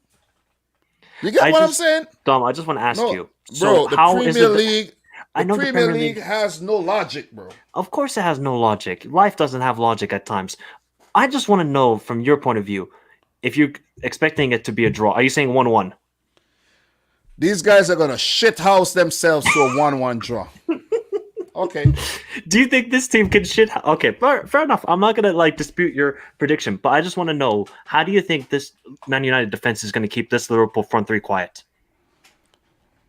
The front three got to go there and be clinical. So you're conceding that United will give up a lot of chances to Liverpool. That's why I said De Gea has to be key in this game. He got to be key.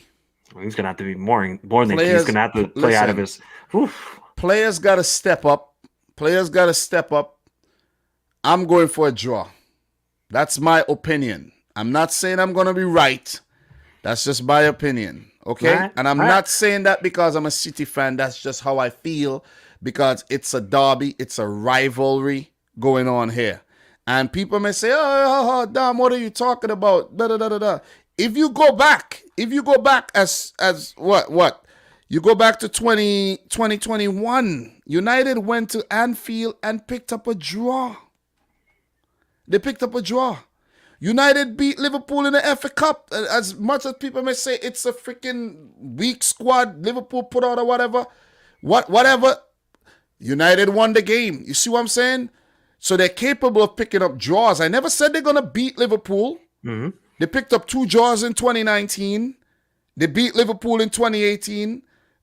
So the record across the last 10 games against Liverpool, it's not that bad. It's just that the last 2 games, it just got completely blown away. You see what I'm saying? Yeah, but I mean, come on. Fair enough. No, but fair enough. Like, if you say it's a 1-1 draw, that's your opinion, Bro. And I have to respect it. But a lot of people probably thought City were gonna beat Southampton. We didn't do that this season. Only in the cups. That is very true. We didn't do that again. We didn't do nothing against Palace. We didn't beat Spurs, and Spurs go and lose to freaking Brighton, who wasn't really playing well. So it's just the Premier League, man. Of course, it is the Premier League. Anything can happen. I can say Brighton will beat City. That anything can happen in the Premier League. It can happen. So we're gonna see what happens after the game. If United do get this draw at Anfield, I would be shocked. I genuinely would be shocked, bro. Like I said, this is the most confident I've been for a Liverpool United game at Anfield. I'm going for a draw. Let me tell you something. See, this live stream I do, this is also for a little entertainment. People watch the thing for a little entertainment. So what I just did there as well. From now, you see everybody who was in here, everybody who heard my prediction, they're going to have it in their head now that this dude Dom said that the game is going to end in a draw. Let me really see. So when the game is over, you come back to hear what I got to say. You went from Dominic Rich to Dominic Bayless. That's what you went from into. Listen. I'm going for a 1-1 draw. If the 1-1 draw happened, let me tell y'all something. You see all the doubters? You see everybody in the comments who's talking shit right now? Come see me. Come see me if the game ends in a 1-1 draw, right? Come see me any way you put it. If Liverpool win, come see me. We talk. We talk about how bad United were. But if Liverpool don't win this game, don't hide. No, I'll be there. I'll be there. I know you're not going to hide. I'm just talking to the people. Yeah. Don't hide, man. Because you guys have a tendency of hiding. Just want to put it out there. I want to put it out there. And people say, I subscribe to the channel because, oh, man, what did this guy say now? Unsubscribe. If that's the case. Seriously. I'm not here to be a yes man and tell people what they want to hear. You see what I'm saying, Mike? That's just what it is. I'm here to give my thoughts on how I assess things. And this is how I assess it. I'm going to be live tomorrow for the watch along. You guys stop by and we're going to have a blast. And Mike, what are you doing tomorrow at that time? You're going to be watching the game. Of course going to be watching the game. Are you crazy? I ain't got nothing planned except watching that game. I'm going to wake up, enjoy, go for a nice walk, get some coffee, watch the game, enjoy another Liverpool United clash. You have company over there? No, just staying with my mom. That's it. Oh, okay. So if you want to jump on the live watch along with me and laugh at me, I will. Could. I will. Just send me the link. If you want to jump on a watch along, we could do that. That'll be fun tomorrow. I'll jump on. You know what I'm saying? Because if it's a 1-1 draw, I'm bouncing out quickly. You could laugh at me and make me look bad if it's you guys destroy them. Listen, I have a laugh at it though. But is either my prediction's gonna be wrong, but I'm gonna stand on the prediction, man. I think it's a brave prediction. It's a very brave prediction. You see? So people might talk shit about me or say whatever, but it's a brave prediction. Just remember that. It's a brave one. We're in a title race. I'm going to say some things that are not, it's going to be unprecedented. And you got to keep things interesting, though. You know what I mean? You come here because you like the content. You don't ever know what to expect from me. Just remember that. I'm going to say some things that you'll be like, what the hell? That's what it is. That's what it's all about, man. I agree. To me, I think Liverpool will drop points maybe, obviously this is a big maybe, against Everton more than United, in my opinion. Just because I feel like Everton have a lot more to play for. They're fighting for their Premier League lives. Of course, United are still fighting for top four, but I think that Everton game is going to be much more difficult than this United game. Great point, man. Great point. Great point. So in terms of the teams, man, Liverpool chance to go top, and they play their rival Manchester United. Where I'm going with a left field 1-1 draw. Yeah, guys are gonna crucify me, but it's okay. But Liverpool got a big game coming up against Everton, and Mike, I want to briefly talk about two games before you jump off. It's pretty early right now. You probably got time. What are your thoughts on the situation at Everton right now, and how do you fancy the game coming up this weekend, though? I think that win over United really, really helped them, and really because Cornet cannot finish his breakfast. Everton, they're so bad, and Lampard, he's very inexperienced in this sort of situation. I thought, honestly, Everton were doom and gloom, but then United turn up, and Everton got some confidence. Now they're playing Leicester. They have to at least get a point or a win because their home form has really actually been their saving grace in this Premier League season. Their away form has been utter garbage. So I think if they can get maybe 2 more home wins, I think it will be enough. I think that will be enough for them. Otherwise, if they don't get any home wins for the rest of the season, and if somehow Burnley, we know they sacked Sean Dyche, which was, just one of the more ridiculous moves I've ever seen in my life. I think Everton will be safe. Obviously, as a Liverpool fan, I want them to go get relegated because that will be that would make, obviously, if Liverpool win the Premier League and if Everton go down, I can never think of a greater Liverpool season ever, unless United get relegated, which would be even more of a calamity to watch. But I think Everton are safe now, just based on that win over United. And what's going on at Burnley right now, right? Burnley, I don't know. Okay, how do you feel about the game coming up against Everton, though? With Liverpool versus Everton? I'm confident, but it's a Merseyside derby, so I'm always hesitant about it. Obviously with United, same thing, form goes out of the way. But I just feel like with Everton, they're so bad, but Lampard will just somehow shithouse his way to get a draw. That's what he's just going to deeply try to get us, because Klopp and Lampard hate each other. They don't like each other one bit. So I'm not as confident heading into the Everton game, although I expect us to win the game because, Liverpool are in amazing form and Everton have been terrible away from home. It is a Merseyside derby. I'm confident, but just that defense for Everton isn't the greatest, Michael Keane is terrible. They did beat you at Anfield last season, though. So yeah, but that's we weren't the greatest in that time, and we did. I think we won 5 straight games without scoring at Anfield. Yeah. I've never seen that before. And they have picked up 4 draws in their last 10 games in all competitions. So it's a tricky game. These games, the United game and the Everton game. But were those 4 draws at home or away? Well, they have picked up the draws at Goodison Park. So okay, so that's the key thing. Their away form has been absolute garbage, but their home form has been their saving grace this season in keeping them alive in the Premier League. Because without that home form, they would be done.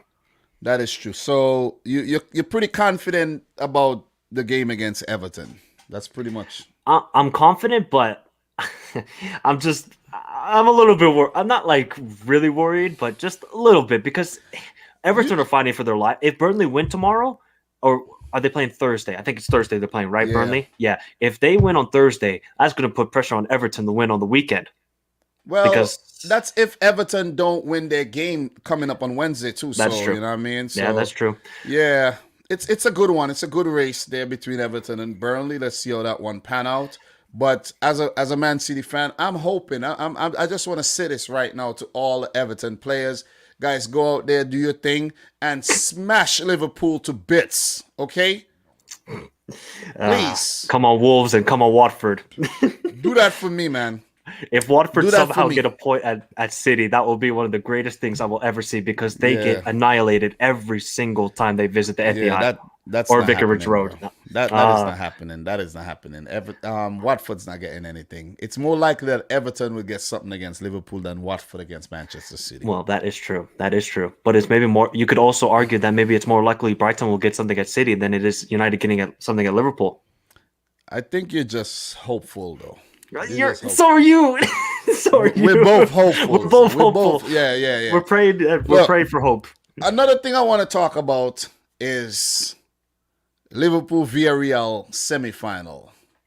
How you feel coming up against Villarreal? Confident. I think any fan would be confident. If it was Chelsea, City, they would be confident heading against Villarreal. Obviously, I'm not disputing what they have done, right? Unai Emery is a master when it comes to European competitions, especially the Europa League. But now he's proving himself in the Champions League. I don't know if you read, but Gerard Moreno is out for the season now. He has a hamstring injury, so that's a big, big miss for them. And I think with Luis Diaz, the way he's playing, and Juan Foyth had big, big trouble against Kingsley Coman. If Juan Foyth gets one-on-one situation against Luis Diaz, yeah, it's adios, and Diaz is getting by. So I think I'm confident, but I am worried about Unai Emery and how he is just so tactically a good manager. The guy, look, he's got Albiol, a 36-year-old playing like a 25-year-old. I genuinely cannot believe how well he's playing. Pau Torres as well next to him. Estupiñán on left side. Their midfield is really good at breaking, counter-pressing, right? And counter-attacking. That's the one thing I'm worried about, but I'm confident. I think with the first leg being at Anfield, we have to win that game. I would say 3-0, kind of similar to how we did against AS Roma in the 17-18 season. And then I think the second leg will be tough, but I expect Liverpool to go through. I mean, every Liverpool fan should be expecting to go through, but we're not downplaying Villarreal, what they have done this season. Amazing things, but I feel like Liverpool are just on a roll, and that attacking three is going to cause a lot of trouble. Yeah, I think it's, I never expected them to get past Bayern Munich at all, and probably not against Juventus, but they managed to pull it off. And they would be saying, okay, if we got past Juventus, Bayern Munich, historically great clubs, Champions League winners, we could get past a third Champions League winner too in Liverpool.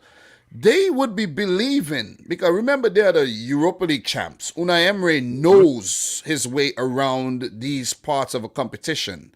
And this team is very gritty. The likes of Capuy and Coquelin in the midfield, these guys, I just say, they break up play in the midfield, and you have Parejo, who has an eye for goal and has that pass. Dan Juma up top. I think Chuck Woozy may come in, or whoever comes in, whether it's Jeremy Pino who comes in. I think Gerard Moreno would be a big miss. Yeah. But I think you guys it would be interesting to see the way Salah, Mane, Diaz, Jota, Firmino come up against the likes of Albiol, a renewed Juan Foyth, a very promising Pau Torres, and a very good left back in Estupiñán, and Rui has been doing a good job in goal. So the poise, the set is well, the tie is well poised, and Liverpool are favorites, of course, but just like Bayern were ranked favorites, I don't think you guys should take this team lightly at all. Of course not. I feel like Nagelsmann was overconfident, and he was a bit cocky when he was up against Villarreal. I don't think he really rated them that highly.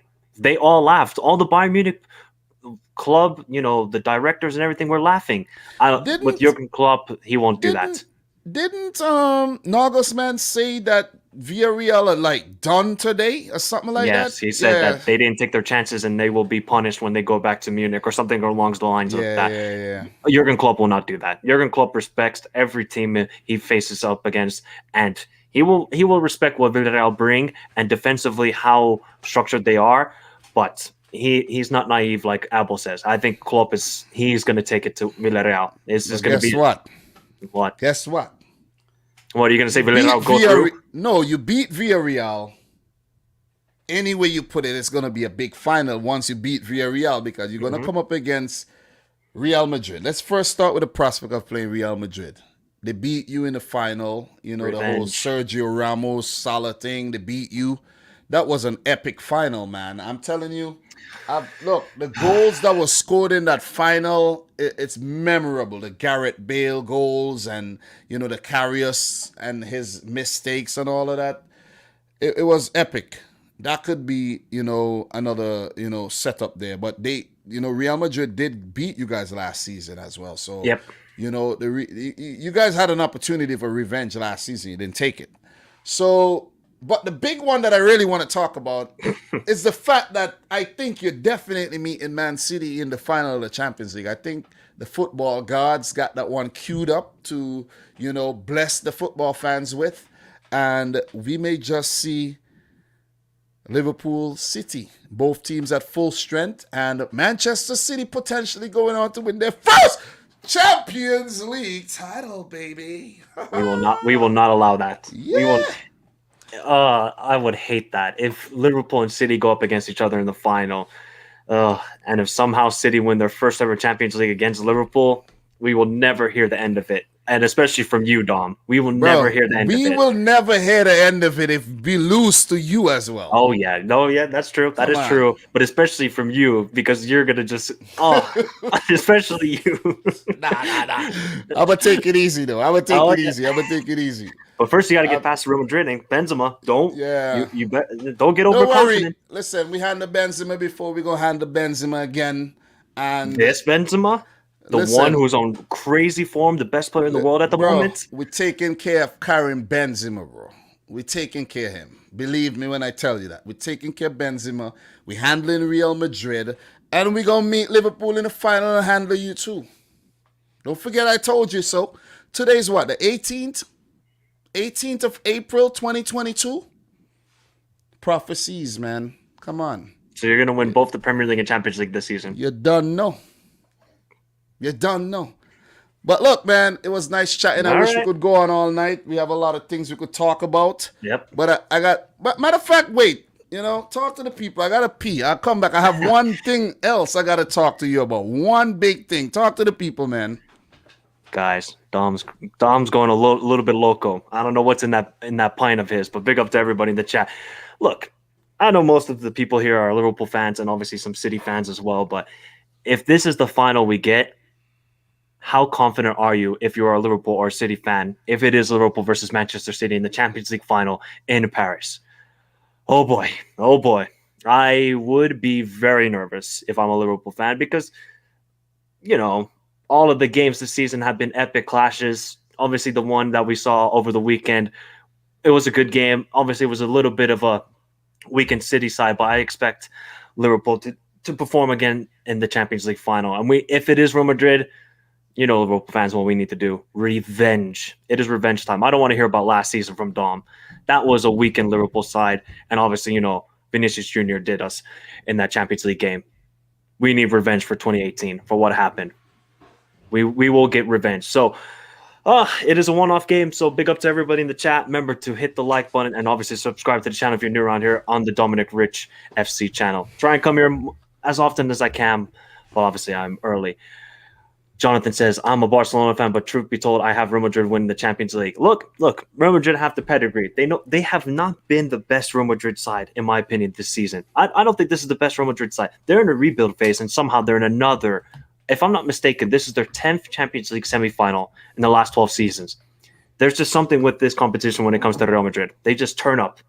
However bad they are, or however, they're not so convincing in games, they still get the job done. Like over the weekend, right? They were 2-0 down against Sevilla and then just came back and won 3-2 with Benzema getting the winning goal. So let's see what happens. But you had one last question, Dom, before we head out? We definitely got to talk about them, possibility of them winning it too. So let's not because we're City and Liverpool fans, we're hyped and we might end up not winning it. You see? So, but look, I have to talk about a few things. Let me just get the things on the screen right now before we actually get into them. And these are huge, all right? It's huge, but I actually want to have some visuals for us to take a look at this thing. And The people are gonna love this. Everybody who's still here, make sure you stick around, like the video, and I want to say big up to everybody because we had 100 people in the stream for a consistent long period, and I think the people are loving what they're seeing right now, and we got to do this more often. I've been telling you that, and I hit you up with the idea. We bro, what we have planned is gonna be fire. I'm telling you this. It's gonna be Fire fire. emojis. Exactly. We're gonna be fire, and we warning you very, very early. But Mike, let's take a look at Fabrizio Romano's Twitter right now, and I have a feeling where this is going. let us talk about this. Let us talk about the fact that Erik ten Hag to Manchester United is here we go. Agreement on contract now set to be completed. Mitchell van der Gaag, priority candidate for coaching staff. Ajax and Man United in contract to discuss 2 million release clause announcement.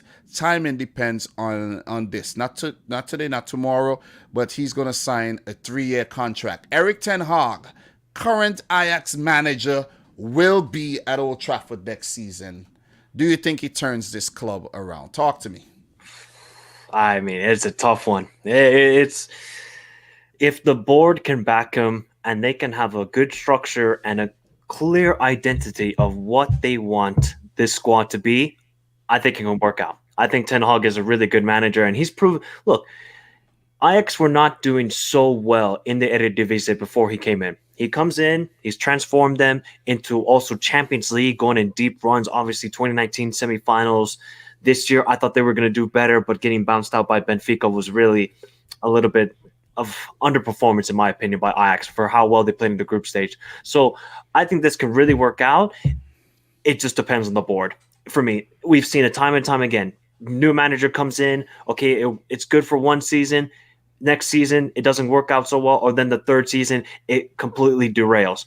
So I think it's a matter of they need to have a clear vision, Manchester United now. They've been, just signing players based on, how well they have done for other clubs. There's no true vision when it comes to how they want to play on the field and what characters. They need to get characters in this squad. They don't have a winning team. Yes, they signed Ronaldo, who's a character, but is he that sort of leader that you need for the future? I think if they can back Ten Hag, they have a great manager in mind. And there shouldn't be so much pressure on him in the first season. Like, oh, you need to win the Premier League, you need to win a cup.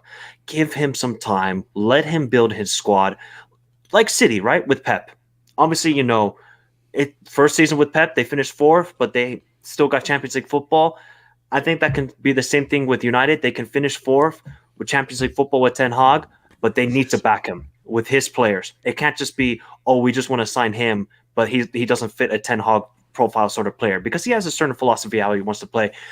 One thing I need to say as well is Ten Hag, he usually has a plan A, but his plan Bs are not the greatest, or he doesn't have a plan B. And recently they just lost in the Dutch Cup against PSV 2-1, where they were winning at halftime and they completely derailed in the second half. So that's just something to worry about if you're United fans, but I think they have a great manager. It's just a matter of you have to back him.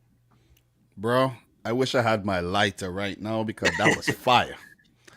That was fire. Oh, another thing, we're talking managerial announcements. Ruud van Nistelrooy would take over at PSV as Roger Smith will be going to Benfica as well. That's, so that's some movements there. But look, what I have to say about Ten Hag, it's a manager I do admire. I would have actually taken him at Manchester City if Pep was actually on the verge of leaving, or let's say Ten Hag had stayed on at Ajax, then I would have actually taken him at City when Pep leaves because he is that good. And I think with City, it would have been a better team for him to go to. I'm not trying to be salty or anything, but Mr. Ten Hag, I told you not to go. You still went. You're going to regret it. Trust me. Next year around this time, we're going to be like, oh, man, damn, you said it, man.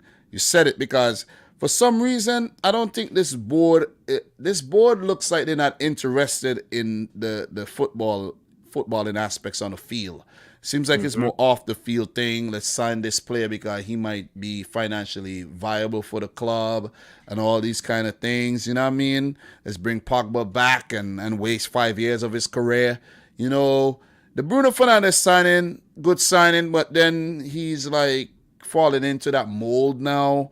They brought Ronaldo back. I've been hearing that Ten Hag might not really want Ronaldo in his plan, seeing that, you know, Ronaldo can't feature in a 3-year plan. You see what I'm saying?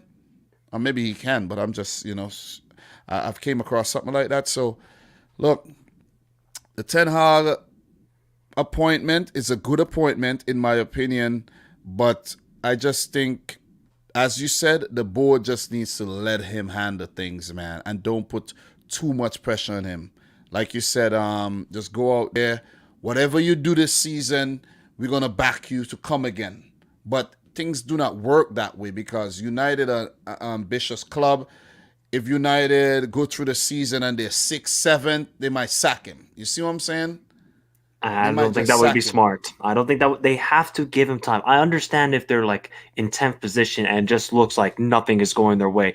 Sometimes with new managers, you just need to back them for a couple seasons. Maybe not a couple. Maybe one full season and see what he does the second season. Okay. If you back him in the transfer market and everything, but you can't back a manager in the summer. He doesn't do well. You back him in the winter. Yeah, he pulled things together. Back him again in the summer and you're still not getting results. But there's a lot of dead players at United. We know that. There is so many bad players. And that is what Ten Hag's job is. If you really look at the United team, Mike, you look at the United team, there's a lot of players who just needs to go, man. You know what I mean? You think Matic. I think Matic is leaving. Matic is leaving. Juan Mata, he got to go. I think Jesse Lingard got to go. You know what I'm saying? Pogba's going to go. Phil Jones got to go. I think they might try to hold down Pogba, but Phil Jones got to go. You see what I'm saying? Players like Dallo has been linked outside of the club, you know, and the list goes on. There's probably a few players I'm missing. Rashford want to leave, but he might stay. I think he'll stay. But guys like Cavani, I think, will go. Yep. You know what I mean? I think if they don't get Champions League football, Ronaldo is 100% gone. Bro, Ronaldo has never played in the Europa League in his career, ever. You think he's going to want to go to Kazakhstan or somewhere? Bro, imagine Ronaldo in the Conference League next season. Dom, if United are in the Conference League and they play against my Finnish team, Hoiko, that would be one of the greatest moments of my life. Seeing United on a Thursday night on an artificial turf in -5 Celsius, I will never see anything better. But honestly, Ten Hag is also going to have a reality check. It's completely different when you're playing against I'm trying to give some PAC Zwolle or Feyenoord or these teams. When you go up against, you know, Burnley, who are going to be difficult if they are in the Premier League still, or go up against Leicester, obviously City and Liverpool, he is going to get a reality check as well, and he's going to have to develop as a manager like he did at Ajax. So, you know, the first couple of seasons weren't the strongest, but then once he got his foot on the ground and started developing his own players, it started working really well. So you have to be patient if you're United. But you got to give him patient. Yeah, you got to give him credit. He's done well in the Champions League against better opponents too. So I think, you know, he'll be all right in that aspect, though. One question before we do go. Do you think which player? I have a player in my head that I think he would want to bring with him. But which player do you think he would bring over from Ajax to United? I know everybody will say Anthony or Gravenberg.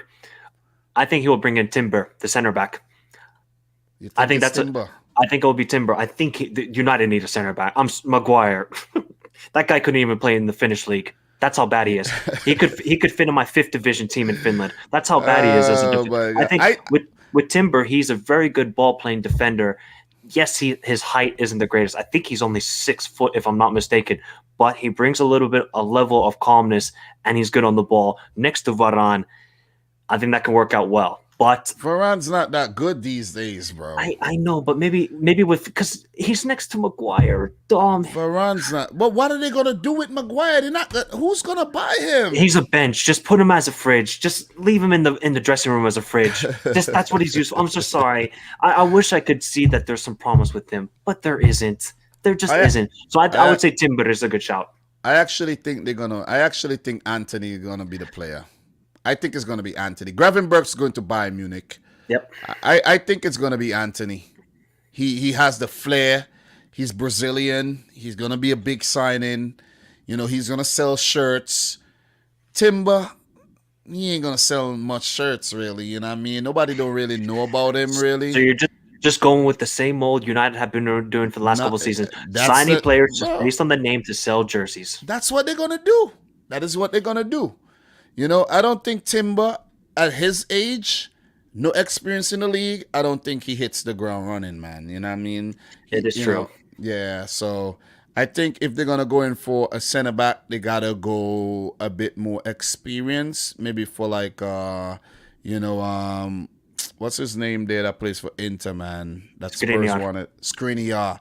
You know what I mean? He's been the best player in the Serie A this season. Yeah, you gotta go for a Skriniar, man. You know, so one of them players, or even going.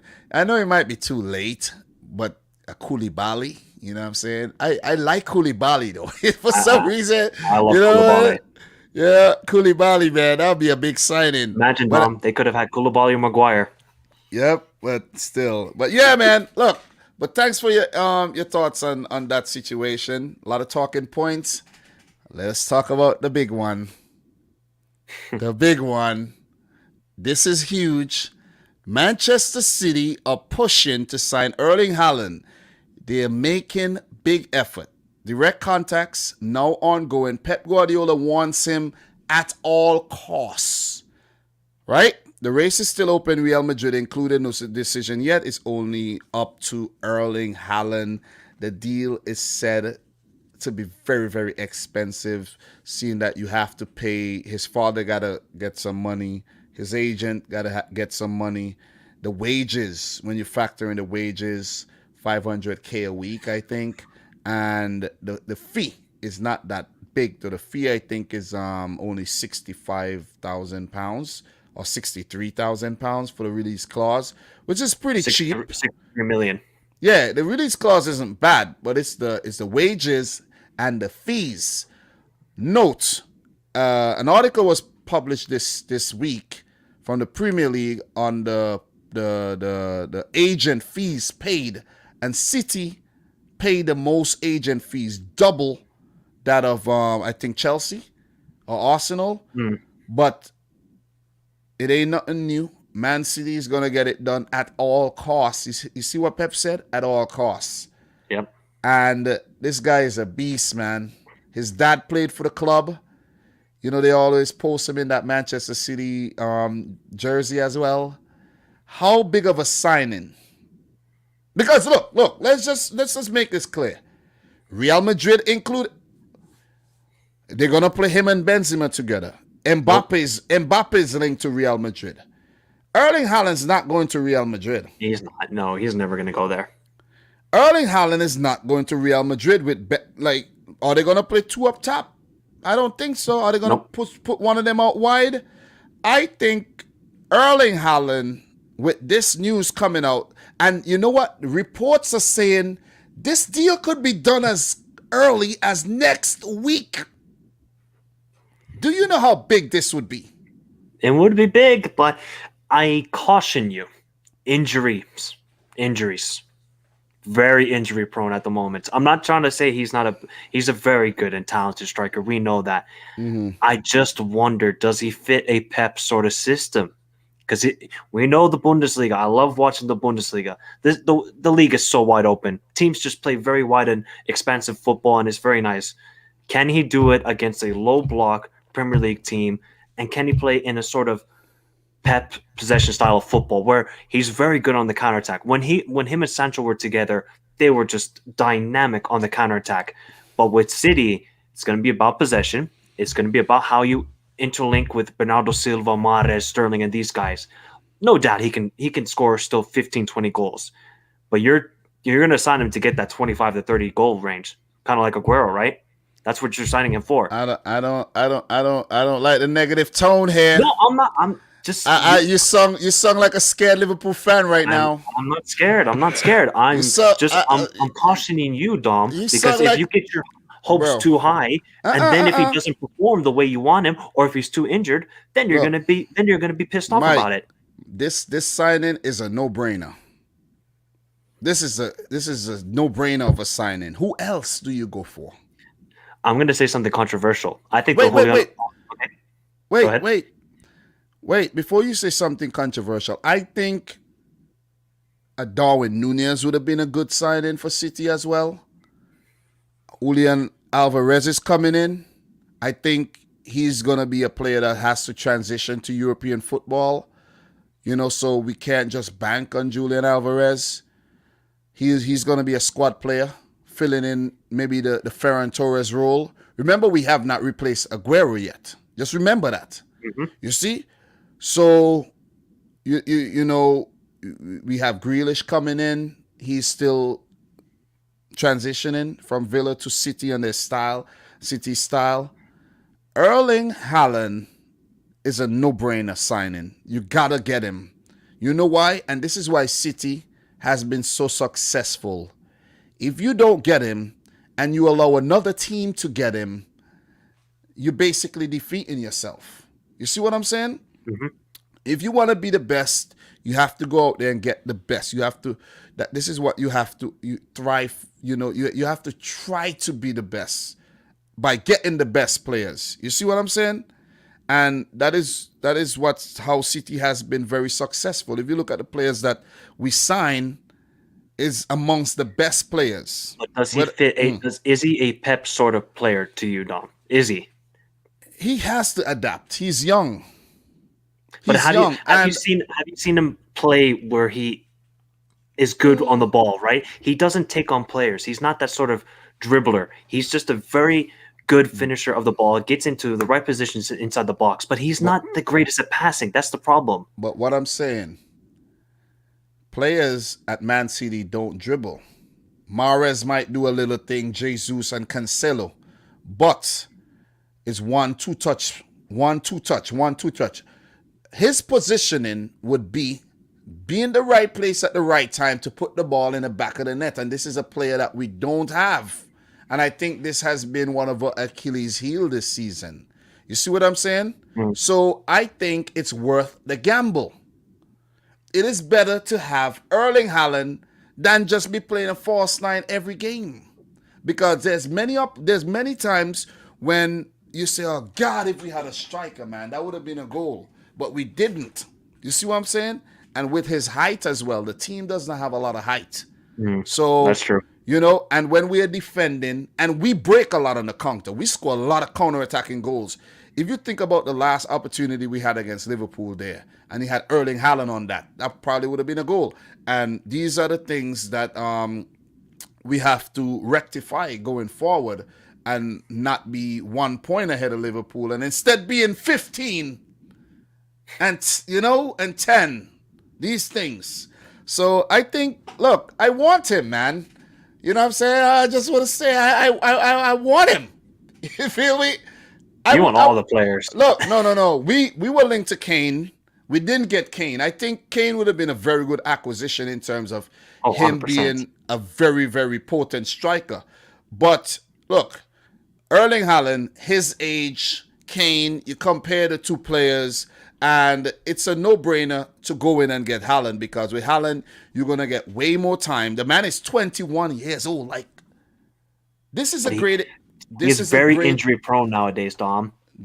Look, it's the same thing when Thiago was getting signed. I said he was injury prone. Liverpool fans said, no, he's not. He came to Liverpool. He's been injured a lot, but now he's playing well. So he's still young.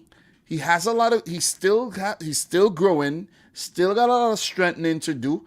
And he will potentially be moving to a top club. You see what I'm saying? That's going to take care of all of that, nutrition-wise, in terms of his conditioning. I mean, the Dortmund medical team are one of the worst medical teams in the world as well, so you got to take that into account. But he can honest, I'm not denying he is a fantastic striker, right? He is a clinical finisher. If you give him a chance, he will bury it into the back of the net. I just wonder, is he a Pep sort of player? That's the only question mark I have about them. I'm not denying that he's not a great striker and this sort of stuff, but can he fit into Pep's system? He will be. I Yes. think he will be fantastic against Liverpool and these sort of top teams because where there's a lot of more space and there's a lot more back and forth sort of action. I just wonder about the low block teams. That's all I gotta ask. That's all I gotta He say. fits the system because you know why? Let me tell you why he's gonna fit the He gets system. on the end of crosses that you put into the No, box. no, let me tell you why he's gonna fit the system. Because after the matches during the week, there's something called training sessions. Right? That is what training sessions are for. That is what Pep's for. Pep's a great manager. He's gonna get him to adapt. You see what I'm saying? No player come to the club already knowing Pep's system. None.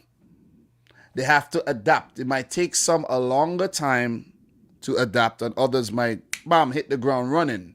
You saw what Ferran Torres came in and he was doing. He was scoring goals. He was ghosting in behind, scoring goals. And then he was being a ghost as well during games, right? And then he left. We cashed in. We made some money from him. Now we got to replace him. Alvarez is coming in. Erling Haaland is coming in. I think next season we destroy the league with Haaland. I think next season we destroy the league. I know Liverpool got Diaz and Jota and Salah and Mane and Firmino, and you could bring whoever you want to bring next season. But once this guy Erling Haaland is in the league, I think it puts fear in a lot of opposition players and fans' hearts. And, Of course. Look, this is going to be I rather go in for Haaland right now than Kane. I would have liked to get Kane, but the fact that didn't work out, we're going to get Haaland. I think Kane would have been a better signing. That's just my opinion. It didn't work out. You go for the next best option, and that's Erling Haaland at the moment. And you're getting him at 22 years old. He can only get better and better and better. This is Haaland. You gotta get him, bro. You gotta get him. You see, if you have an opportunity, would you have preferred to get Kane last season compared to now getting Haaland? Which one would you have preferred? The situation with Haaland is that I think his contract was only, it's 1 year after this. Yes, exactly. And he was only available for 63 million this year. You see what I'm saying? So we couldn't have picked him up last summer. So ideally we went in for Kane. We didn't get Kane. We didn't get nobody. You see what I'm saying? Which means that we don't want nobody else. So the fact that it didn't work out with Kane, Kane's still going to believe in the whole Tottenham project with Conte there now. City's not going to go back in for him because obviously if Spurs didn't budge last year, you think they're going to budge this year? You see what I'm saying? Yep. I don't think money is a problem at Spurs. They don't want the money. But Dortmund, they're selling club players, go there, develop, move on.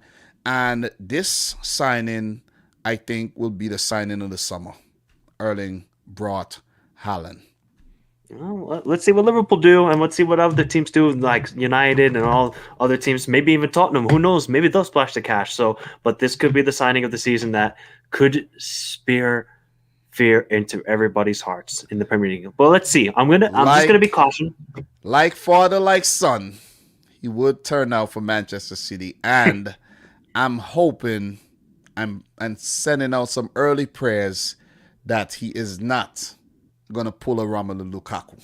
Oh God! If he does, oh my God! Oh, you better hope that doesn't happen, Dom. Oh man, but this better is hope great. that doesn't happen. This is great. But look, that was a great chat, bro. I did see AD put out a video about could we beat Cadiz, and then they went out to lose. What is up with Barca and this team? They've never beat Cadiz. That's nuts. Lucas Perez, the former Arsenal lad, I think it hasn't scored any goals for Cadiz this season, gets the winning goal against Barcelona, who Barcelona haven't been the greatest since the international break. I got to be honest. They were flying high, fantastic El Clasico, and it hasn't been the greatest. They've lost to Frankfurt and Cadiz in less than a week. God, you got to love football. I don't know if you play FIFA career mode, but it's a situation with the whole Lucas Perez thing. Like, you're playing against a team, and then they score against you, and then the stat come up, the player that score against you 1 goal in 25 game. And you're like, why against me? Why? This is why he hasn't scored any goals all season, but against me, he chose to score. Restart! But yeah, Cadiz on Barcelona. That is for sure. Yeah. But look, Mike, just keep in mind what I told you. It's a great idea. Yep. This is just a piece of it. We're gonna have some good conversations from now, the summer, and just I want you to get a book, and I want you to write down. And we're not gonna give it away. I want you to write down the names, and we're gonna discuss, and we're gonna go through, and we're gonna have a nice time, bro. Exactly. So also, it's a World Cup year, bro. Yep. And the World Cup, we got a lot of World Cup content to do as well, you and I. So got a lot of plans, man. Yep. A lot of plans. So look, guys. Go enjoy time with your missus. Yep. Look, guys, this is Michael Talks Football, very good football brain. And go check out his channel, Michael Talks Football. Very, very good, very good person. Very good YouTube as well. He's growing with confidence as time goes on. And subscribe to his channel, Michael Talks Football. I'm going to put a link in the description for people watching the replay as well. Mike, it was a pleasure having you on for the midweek preview. Let us see how many of my predictions, some of my wacky predictions I get right. The watch along, bro. Remember, I'm going to send you the link. Yep. You could come through. And we will have some fun with that one as well. So, guys, thank you very much for tuning in. Make sure you like the video. We got 76 thumbs up. If you have yet like it, make sure you do so. All right. Subscribe to both of our channels. Leave a comment if you're watching a replay. And from Mike and I, until next time, peace out. Rich Squad.